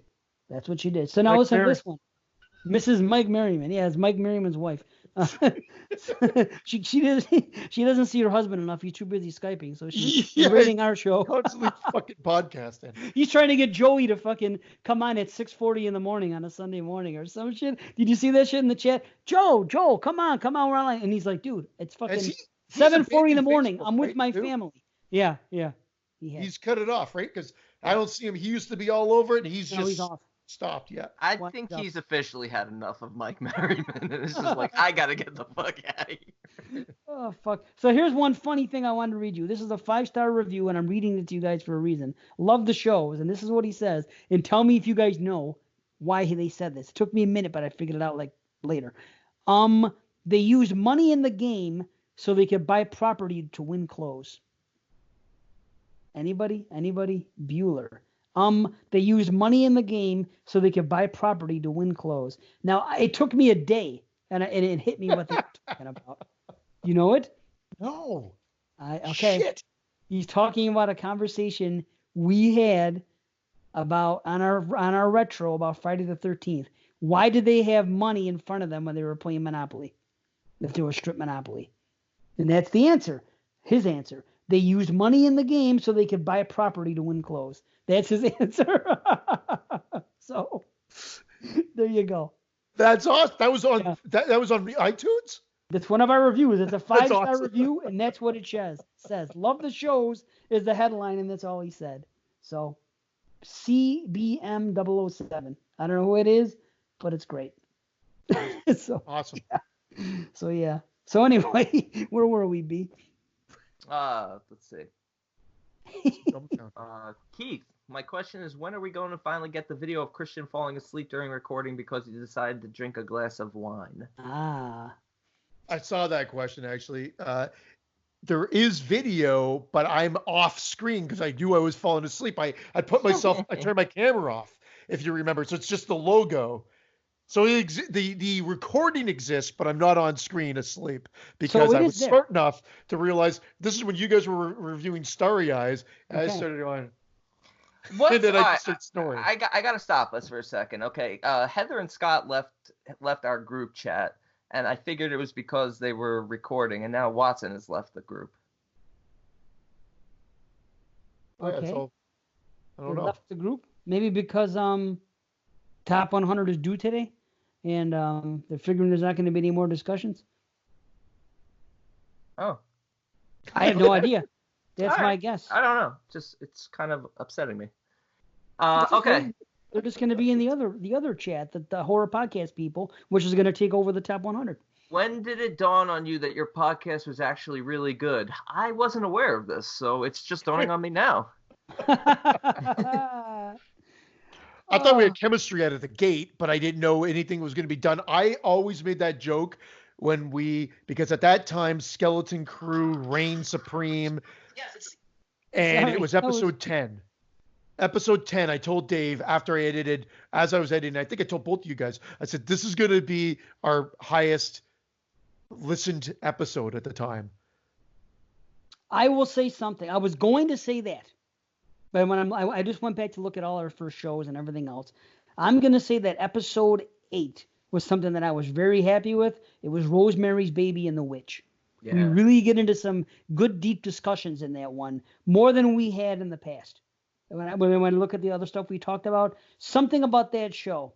And then we did Cloverfield and Cloverfield Lane next. And then number 10 was 40 Years of Favorites. Now that's horror. So I'm going to say, and then after that, number 11 was The Invitation. And we got deep into that discussion. So for me, I'm going to say episode 8 is when I think it took 8 episodes. And then the discussions we had about Rosemary's Baby and the Witch were really good ones. So I that's my answer. We're very civil to one another for the first couple of episodes too. I'm saying there's some jokes and there's some humor, and then it's episode 4 that's where I think Top of the Mop started and everything else, and it just sort of went from there. Yeah, it's very weird. I remember listening back to like the first episode, and I don't know, I felt like I was like very proper. I was almost like Jeremy. I was leading us out of the show. Hey guys, you have anything else left? I was like, what the hell is this? Like, because the only thing I knew was 20. Well, that's all you knew, right? Yeah, exactly. So that's I was like, and I'm like, fuck these guys. Let's just roast them every episode. If you guys could remake any horror flick with money being no object, which one would you choose and who would you cast? That's from Mark Lang. Didn't we just? We already got. Kind of just answered that, Mark. It'd still be the same answer. Yeah, Troll. Who would I put in my remake? Troll. I don't know why Troll. You know why Troll? Not only because I was thinking of that, when I first started watching horror, but also because the movie Troll Hunter. Like, they can make Troll, like, now, like, the trolls look awesome in Troll Hunter. Can you imagine if Troll had, like, a troll that looked like from Troll Hunter? How many times am I going to say troll in one sentence? Troll, because you are a fucking troll. Because you're trolling the Gordon, top one. Gordon, good boy to see. Good to see you, good boy, Gordon. Gordon, you're a good boy. Nice. Gordon. Okay, here's who I'm putting in my movie. The Funhouse is being remade, and the girls are going to be Mia Goth, because it's Mia fucking Goth, and Emma Watson. Emma. Yeah, and Emma. Did I say Watson? Emma. I had Watson on the brain because he just left the group, and Emma Roberts because it's Emma fucking Roberts. So give me Emma and give me Mia on the same movie. And Mr. Watson. Yeah, Mr. Watson could be the Barker. They wiggle and they shake. Imagine Watson saying that and then say, show me your salami, motherfucker. Imagine that. Watson could be there. The two guys there'd be 3 because the problem with the Funhouse is not enough teens. So let's add a third girl to the mix, third female. And who should we put in as the third girl? Thomason. We'll have to put her in there instead. She could be my number 3. Yeah. And then the 3 guys could be shit, do I really care who the guys are? Who's a young actor that could play a teenager? I'll put Evan Peters in there, even though he's too old to be in it. But Timothy Chalamet. Timothy Chalamet, Evan Peters, because I love him, and Tom Holland. I don't know who Tom Holland is, except he's the guy that Tom Holland's Terror Time. No, I don't know nothing about no superheroes. So I don't know. I'll put the guy from Shameless in. The guy that was in. Which one? The one I like. Yeah, we'll put Lip in there. Jeremy Allen White? He's like 30. Yeah. Well, so is Emma. She can do it. He can play young. And if not, then I'll put the other kid that was in Marrowbone with Mia Goth. The other brother from Shameless. Not Lip, but wasn't that kid in there? Are you thinking the one from Stranger Things? Maybe the thing from Stranger Things. We'll put him in. The brother from Stranger Things. Okay, there's my answer, and it's the Funhouse. And who's going to be the killer? I don't know. I'll think about it. The Elephant Man. Oh. The rocking horse. Don't rock the horse. Don't rock the horse. Everything from your childhood. Don't tip the rock. Oh, I thought you said the Rock, of course. That's what I thought you said. The Rock, of course. I thought you said. Oh, the rocking horse. Oh, okay. I pictured the Rock. That's the fucking okay. And my favorite hoe is yours, of course. Okay. Anybody else got? We win. I'm not kidding. We win. Okay. I said we went. I thought no. Went? Oh yeah, we did. I just threw in some cast members. Yeah, go ahead. I'm not casting my. Okay. My I just want to see more of Emma and Mia. And, Marco thought he was being cute, but he spelled the sentence like a dumbass. I'm gonna read it the way he wrote it. Why you are so pale? why you are so pale? He's right. How come you are? You were doing so good for a while and you're pale again. Because we recorded like in sunshine the last time. It's dark again. Why you are so bright pale? as hell? Yeah, here it ain't. I'm on the fence about signing up for the Patreon. Can we expect any new ratings from Dave? 6.75 and 8.5 are solid enough, but I want some premium ratings if I'm going to be paying top of the mops dollar for the new show. 8 out of 5. 8 out of 5 was a great one. I will never stop thinking 8 out of 5 is funny. That's from Watson. Okay, since The Invisible Man is faring so well with critics and audiences, do you think any of the other classic monsters can return? We didn't answer the other question. No more ratings. No new ratings. I'm trying to breeze through these a little bit. Sorry. I'm pulling a Christian now. Here. Yeah, I know. Yeah. Do you think any other classic monsters can return and be scary again? If so, which director would you like to see take on the classics? No. And I say no, and in all seriousness, I'll tell you why. The Invisible Man is something that you can do many things with. Where if you bring in Dracula or Frankenstein, how many fucking times are they? It's gonna have to be the same story. It's been done too much. Invisible Man hasn't really been touched since they do it, and that's a different concept. And what they're doing with this new movie is a different concept. How different can you change Dracula and Frankenstein and the Wolfman? I just don't see them being able to go too far with it. Where the Invisible Man, they've done them enough. It's right. You can't. Maybe Creature.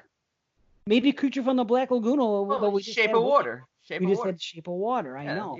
You can't. You gotta go back with werewolves. They just haven't done a good werewolf movie in a long time. That Wolfman one that came out in 2010 was fucking bullshit. Fucking garbage.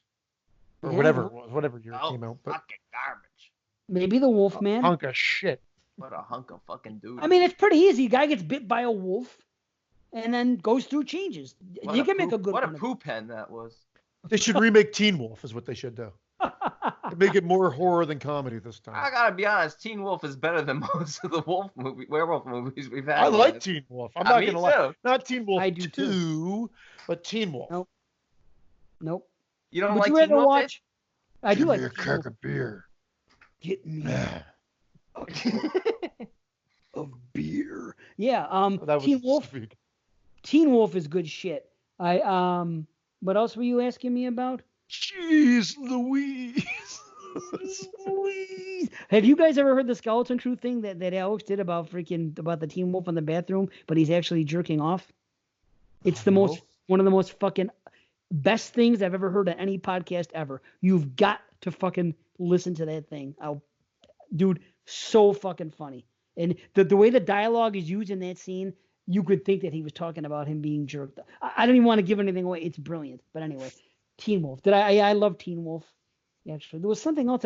Would you guys rather watch Teen Wolf 2, Mannequin 2 on the Move, or Arthur 2 on the Rocks? Oh, Teen Wolf my 2. God. Arthur 2 is one of my favorites. I love Arthur 2. Really? I love Dudley Moore, and I love... Wow. I listened to that song like 3 days ago. I had a yearning to listen to that song. If you get caught between the moon and New York City. I love that song. Anyway. That wasn't one of the questions, though. No, but I thought I'd give questions too. We'll put that on our page. Arthur 2 on the Rocks, Mannequin 2 on the Move, or Teen Wolf 2. How about that? We'll see what wins. All right, Watson. I could ask how C and B have managed to get worse at introductions, 90-something episodes in. I could ask if someone will finally start editing the show after episode 100. Yeah, there you go. I could even ask why the hell no one teases Christian about the TGIF 13 clip show. For anyone wondering, that actually happened. But real talk, gentlemen, I have such a love and appreciation for you guys, so I'm curious to know, can all three of you tell us what you believe is your single best review you have ever done on the show? I don't mean you as a group. I'm talking about a review where you felt that you brought the heat regardless of what the others were doing. Thanks, guys. Much love, always. Whew. I can't, because I actually never think I do a good job. And I mean, very seriously, you don't. You're right. Exactly. And I always just try to bring jokes. That's all I care about is making jokes about it. Yeah, I really don't care about the reviews. You're terrible at reviews. Trust me. You are. I think C did a great job on The Innocents because he loves that movie. Did he, though? I don't even remember that, to be honest. I don't remember. And I'm not trying to, like, I honestly, when we're doing them, I even when I'm editing them, I'm holy shit, I can't articulate shit. I'm like just a horrible podcaster. But I'll crack some bad jokes. I feel like I did good on Blackcoat's Daughter. I agree with that. I think you did too. Yeah, you guys brought the heat for that for sure. I remember that review. That review was fucking mint. Yeah. I'll tell you. How about The Wailing? I'll give C a lot of credit on The Wailing because he kind of turned me around on that one. That was such a fantastic movie. You were way into it. I want to harpoon him. It was wailing so much. I will give myself credit. I will give all of us credit. But the one thing I'll give my credit for is the Friday the 13th franchise. I worked really hard to come up with as much fresh stuff that I haven't heard in any podcast before. I'll give myself credit for busting my ass between watching it and especially reading Crystal Lake Memories and all the documentaries I got, and just my general knowledge of trying to put what I think, and I hate to say this, but I'm going to say it without ego, I think that it is the best franchise done of Friday the 13th of any podcast. That is the only time I will give our show that much credit. I think that alone is something that will stand a test of time. So I'll say that. I'll take back what I said earlier, and I'll agree with that because I think we did a fantastic job on that. I think we did a fantastic job on a lot of those major franchise episodes. I think that one is the most epic. Mm-hmm. So yeah, for sure, I'll agree there. And we wanted it to be, and that's why it's great, because we could have failed because we tried so hard and we covered it endlessly, and we've heard other podcasts talk about it and everything else. And we really, a lot of times you put too much into it, you overthink it, and you end up fucking up because of it. But in this time, we may have overthought. We put everything into it, and it came out just perfectly. It was fucking as deaf a show could be, man. I'll tell you. Straight up. So I'm really, really happy with that. What? You answered already, did you not? Yeah. You said the Blackcoat's Daughter, but you also there's a few that you've brought the heat. I'll tell you what Brandon brought the heat on that was really good was Southbound. His interpretation of Southbound was great. I did not I always love dissecting those really, sort of deeper horror films we do. Like I love the year of the franchise, but I always feel like I don't know, like I don't have as much to offer. Not that I don't want, let me not word it that way. I always feel like you guys are the stronger ones on the franchises because you guys know the franchises in and out. And even though I've seen them dozens of times also, I don't retain them like you guys do. So like, I mean, yeah, I felt like I contributed to them, but I feel like that's where you guys shined, was definitely the year of the franchise. I mean, that Phantasm show almost killed me. that was fun. It was fun, but like by the time we were discussing the fifth one, I'm like, I don't know what any of these fucking movies are about. And there's a bit of a balance because I find because it's going to come out wrong too, because if you go too intellectual, you're going to lose. You're going to lose. No, I'm not trying to make fun of Watson here but you're going to lose a core audience that I think appreciates the show for the entertainment side of things as well. I thought you've got to have that balance. I thought you were going to say you're going to lose a corridor. No, I know what you're saying. Yeah, it's a balance. It's that it's that happy medium of trying to give it your all and then actually wanting a place in the top 10. I'm kidding. Oh, I'm kidding. What? You will not get me to say a bad word about Watson. I'm not saying a bad word, but Watson scored numerous top tens. Okay. His show is awesome. Dave knows. Watson knows I'm just trying to piss him off with that review. He was shitting on me in his thing in a good way. It's a back and forth. Wrote, I just know that there are going to be so many insults rolled my way during the reading of this question, courtesy of Christian and Brandon. Thank God for Dave Z. Yeah, thank God for me. I'll say something. Oh, God. I'll say something. I hate him. I think we have an underappreciated review that I don't think gets the love, and the reason is because of Watson. And this isn't an insult. I'm giving props to Watson because he did a definitive, excellent review where he really pulled a Watson on it and really kicked ass, and everybody talks about it, and it was Hereditary. He had an amazing review of Hereditary, but I think that our Hereditary review after his was really good, and I think it's overlooked because Watson stole all the headlines with his. That's what I think. That guy. I think that our Hereditary review, we really did get into it, and there was questions posed, and we talked about different things and went back and forth on it, and really had a deep discussion. And I think that's kind of like an overlooked, really good review that we did. So that just occurred to me because we did it was in a weird spot. We did Creepshow and Creepshow 2, and then we did Hereditary on the same show. It's a weird mix. Yeah, we wanted to talk about it because we loved it so much. Yeah, but we had to. It was a Patreon. But anyway, yeah. Debbie Lid, Hammer's Two Faces of Evil is the episode most people remember, and in my opinion is the best. I think we've all pretty much only seen the 2 episodes we reviewed tonight, so I'm gonna have to check that one out. I actually was gonna check that one out before the show, but I didn't get a chance. But I'm gonna check the rest of them out. But Two Faces of Evil is the one that she thinks is the best of that series. Yeah, she says it's the one that most people remember and is, in her opinion, the best. Yeah. All right, checking it out right after we get off this. She also asked what upcoming movie you're most excited about. We talked Antebellum, Candyman, and Saw. And what movie this year so far has made you say, now this is horror? And like I said, I've only seen 4 from this year. One of them wasn't horror. The other 3 I haven't been thrilled with. So Come to Daddy has been the highest rated horror film for me so far this year at 6.5. So not a great start for me, but plenty I'm looking forward to.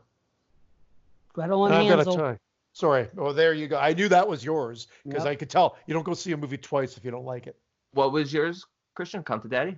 I'd say mine's a tie. Come to Daddy with VFW. I still got to check that one out. I still got a lot to check out. I'll probably give the edge to VFW, to be totally honest. Just a slight edge, because I guess that would officially fall into horror more so. I'm going to watch it soon. Has anyone seen Color Out of Space? Not yet. Okay, I have that on upstairs waiting to watch it. Those are the next 2 movies I'm going to watch. VFW, Color Out of Space. I've just been slow. I'm still focused on the 100. I feel like after 100's over, then I'm just going to 2020 go nuts. You're still focused, aren't you? Done, or are you? Yeah, no, but I'm still I'm excited about that show. Like I'm just still thinking about that show. Like I haven't been watching a lot of movies this year, at all. No.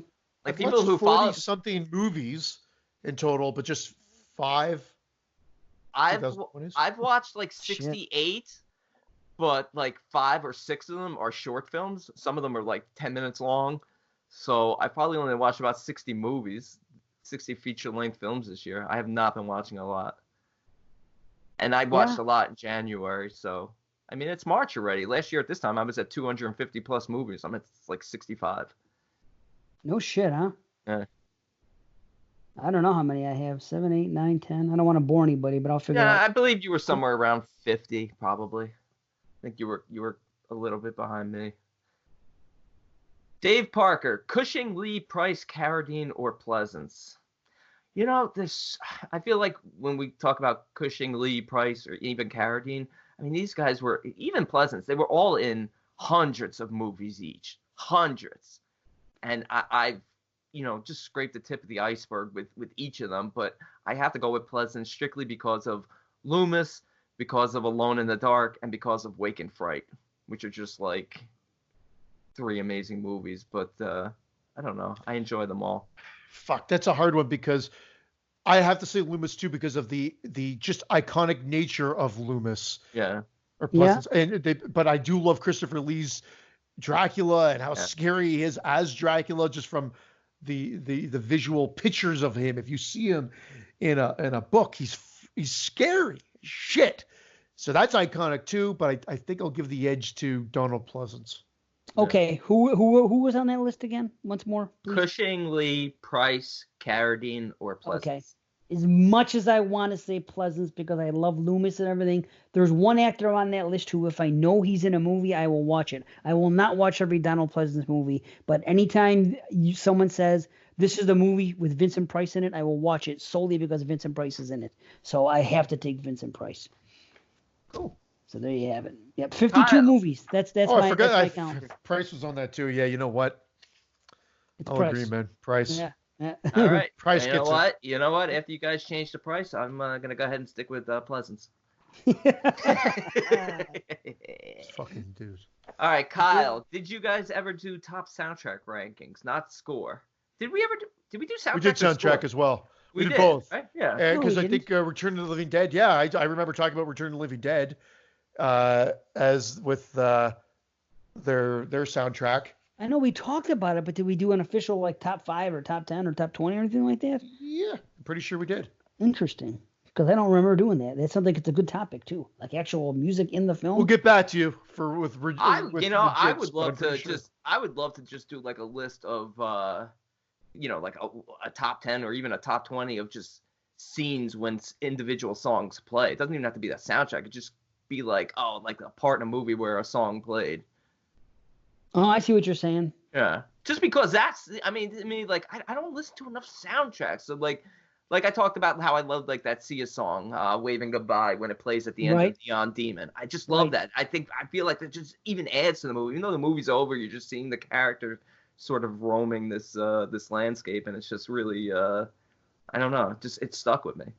Or when they're dancing in Carrie to that song. Yeah, exactly. Oh, it almost fucking makes me tear up. Yeah. I feel so for what's gonna happen to her and the way she feels at that moment and what a tragic fucking story this actually is. I downloaded that song and I listened to that song over, and those lyrics are fucking sad. When you and the way they're sung, it just makes me emotional. Yeah. I've never fucking actually shed a tear, but it's definitely like hit me in the feels, as they say.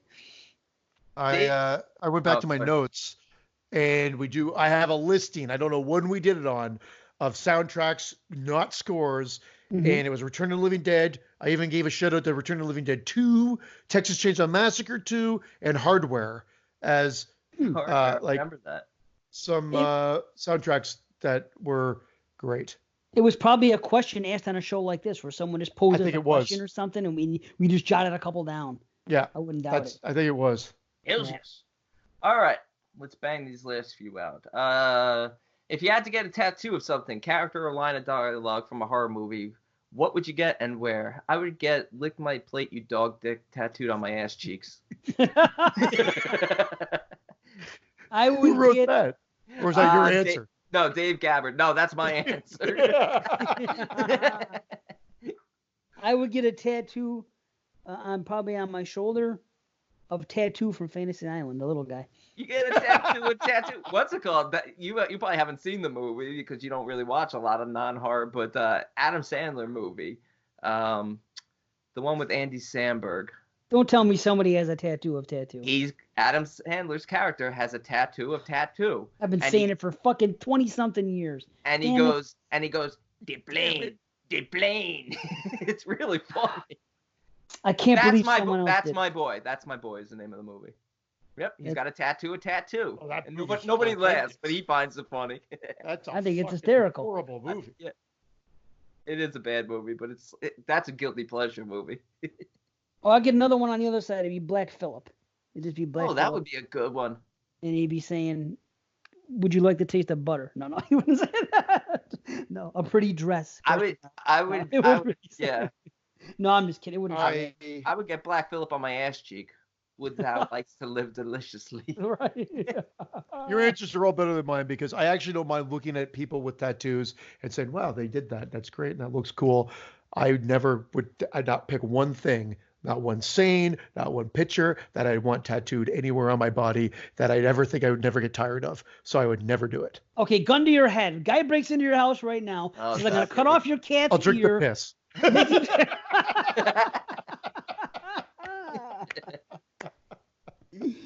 Oh, shit.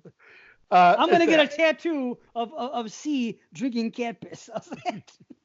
If I had to get a tattoo, gun to Yes. the fucking head Yep. tattoo, I guess it would be Jason Voorhees. Very small on my ass cheek. Thank you for really thinking outside the box on that. Well, why would I think outside the box? It's something I like, you fucking I'd skunk. get a sack head, but I'd be afraid that I'd run into people. On your sack? Ball sack. Oh, that's awesome. You get one ball has Jason Sackhead, one ball has Jason with a hockey mask. Oh, Which one? That would be great, a hockey mask on your testicle. And then I'm going to dip them in soy sauce. See if I can taste it still. I want to try it. I haven't tried it yet. Maybe I'll order Chinese tonight. Oh. I Why think do it's you so think, cool. he always says, why do you have to think outside the box? Why would I think outside the fucking box? If Because it's we're attached, I giving don't want funny, the first silly, place. goofy answers, and you're like, my I want God. Jason Voorhees. He loves Friday the 13th. So He's a fucking what? So do I. fanboy. But the I thing is, get a 10-inch tattoo of the thing on my cock. there's hold on a minute here. 10 centimeters? thing- 10 centimeters, you mean? The thing is 8 letters. How do you have enough room for 8 letters on your joint? What movie, Brandon? All right, Travis Boone. Or on a your nice rod, as we suggestion said last over on Patreon. Looking forward to 98. What about Patreon? Travis, he gave his suggestion on Patreon. Jan Dubovin. So you won't review Fantasy Island nor The Invisible Man. Why won't? What? We never said that. Fuck Just nobody. Fantasy Island, because I'm not going to watch it unless somebody Patreons it. Yeah, and everyone's universally panned that fucking movie, so I don't Yeah. really.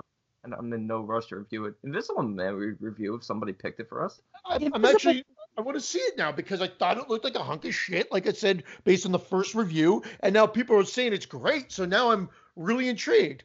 I probably would have checked it out anyway because, let's face it, being called a hunk of shit hasn't stopped me before. Black Christmas, Grudge. I'll go see it if I want to see it. But now horror fans are starting saying it was great. It was great for the most part. I'm interested now. Maybe we'll do Invisible Man next show if we already know we have Dress to Kill. I did not see that coming. I said maybe. I said maybe. Because I'm going to see it. I get it now. I'm sorry. That's funny. Here's the problem. I'm seeing the movie on fucking Tuesday. We're not going to probably record until 2 weeks from today. By the time we sit down and do it, I have no notes because I can't take notes in a fucking theater. And I just got to sit there and try to remember what I saw in The Invisible Man 10 days ago. Everybody and their fucking mother has talked about it already on Facebook by that point, ad nauseum. And then we got to hear Fresh Fresh Cuts Cuts. is now putting out reviews of the movies before they come out. Yes. And then we got fucking Eminem, whatever the fuck their show. JP and Carly. Eminem, I called it. Whatever. His and hers. Meanwhile, he can't take the time to turn his H&H. fucking list. His and hers. H&H, I meant. Whatever. Double HMP. Eminem. I don't know why I said Eminem. Oh, look, I just Mr. got a and message Mrs. in the Fresh Cuts chat. Invisible Man Wednesday. Are you fucking serious? I swear to God, it's in there. There you go. See, there's no room for that. They're gonna do it. Horrorphilia. H&H is gonna do it. Fucking, that's the problem. Now, I can't listen to fucking podcasts anymore because I don't get out to the show every fucking week. That's the problem. I ran out of. It's so bad. You can't get out to the show every week because it's not 1950 anymore. Show.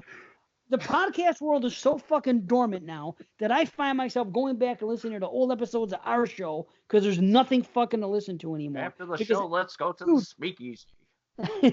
That's all everybody does is the same fucking brand, which is fine if I could listen to it. But I don't go out and see Fantasy Island. I don't go out and see every movie. I'm glad that Fresh Cuts exists, And I'm glad that, H&H exists. And we're doing that's fine. Dress to Kill, Tombs of the Blind Dead, and we're bringing back Hereditary for a second yeah, review. We're doing fucking 6 on the last show. Just for the one last time. We're going to blow it. Fuck that. We're doing Dress to Kill. We know that much.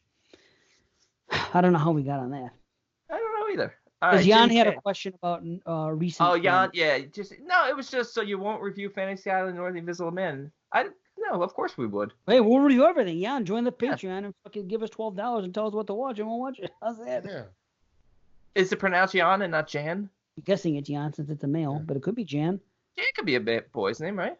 I don't know. What was that? Oh, you know what movie I was about to quote? I swear to God. Tell me if you know what movie this line is from. Edith is a boy's name. I feel like I know this. Me too. You do know it, and it's a movie I've brought up intentionally every episode for like the last 5 episodes, but I wasn't gonna bring it up tonight. And Alone in the Dark. Ghost Dad. Fuck that movie. It is from Ghost Dad. We should do a commentary on that. Fucking Dress to Kill and Ghost Dad next episode. Ghost Dad and the Invisible Man. How about that? That's a fucking pairing. Oh. One's a ghost, one's invisible. Jim K said he sent it to you. Oh, this was the most hated horror movie tropes. Yeah. That would be a good topic for, just like you said, you dove into 3 of them before, to do a whole episode on it. Yeah, we talked for. Or even just do a bonus episode one day, like one of our bonus episodes. Maybe just talk about the tropes and stuff. Why not? And Adolfo, what would you guys think of an Edgar Wright directed remake of '85's House, starring Simon Pegg as Roger and Nick Frost playing Harold?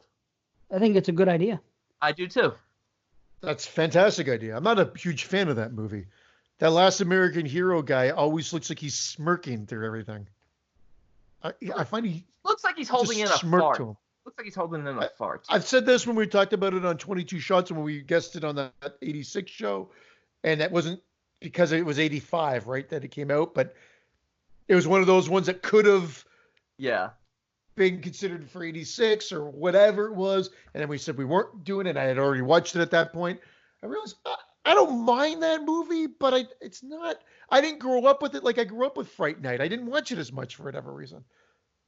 See, I did, but I think that's a good casting remake. Yeah. I think Simon Pegg is funny, but also has range as an actor, and I love him and Nick Frost together, and I think Edgar Wright's terrific. It's a good call. Yeah. I think it's a damn good idea, actually. Yeah. I'm down for it. It won't ever happen, I don't think, but it's a good idea. Yeah, and that was the end. But I thank everyone because I put this up kind of late, but thanks for all the responses and all the comments and all the continued support. Yeah. Absolutely. Yeah. Absolutely. Yeah. Yeah. Thanks everybody. Thank you. You guys ready to wrap it up? Yeah. Let's go. I think we are. It was a fun show. Good stuff. So yeah, thank you everybody. Back. Yeah, laid back. With my mind on my money and my money on my mind. And my balls dipped in soy sauce. I will try it one day. Do it. Okay, would you rather have your balls dipped in soy sauce or your forget it. Or your cat's penis dipped in soy sauce?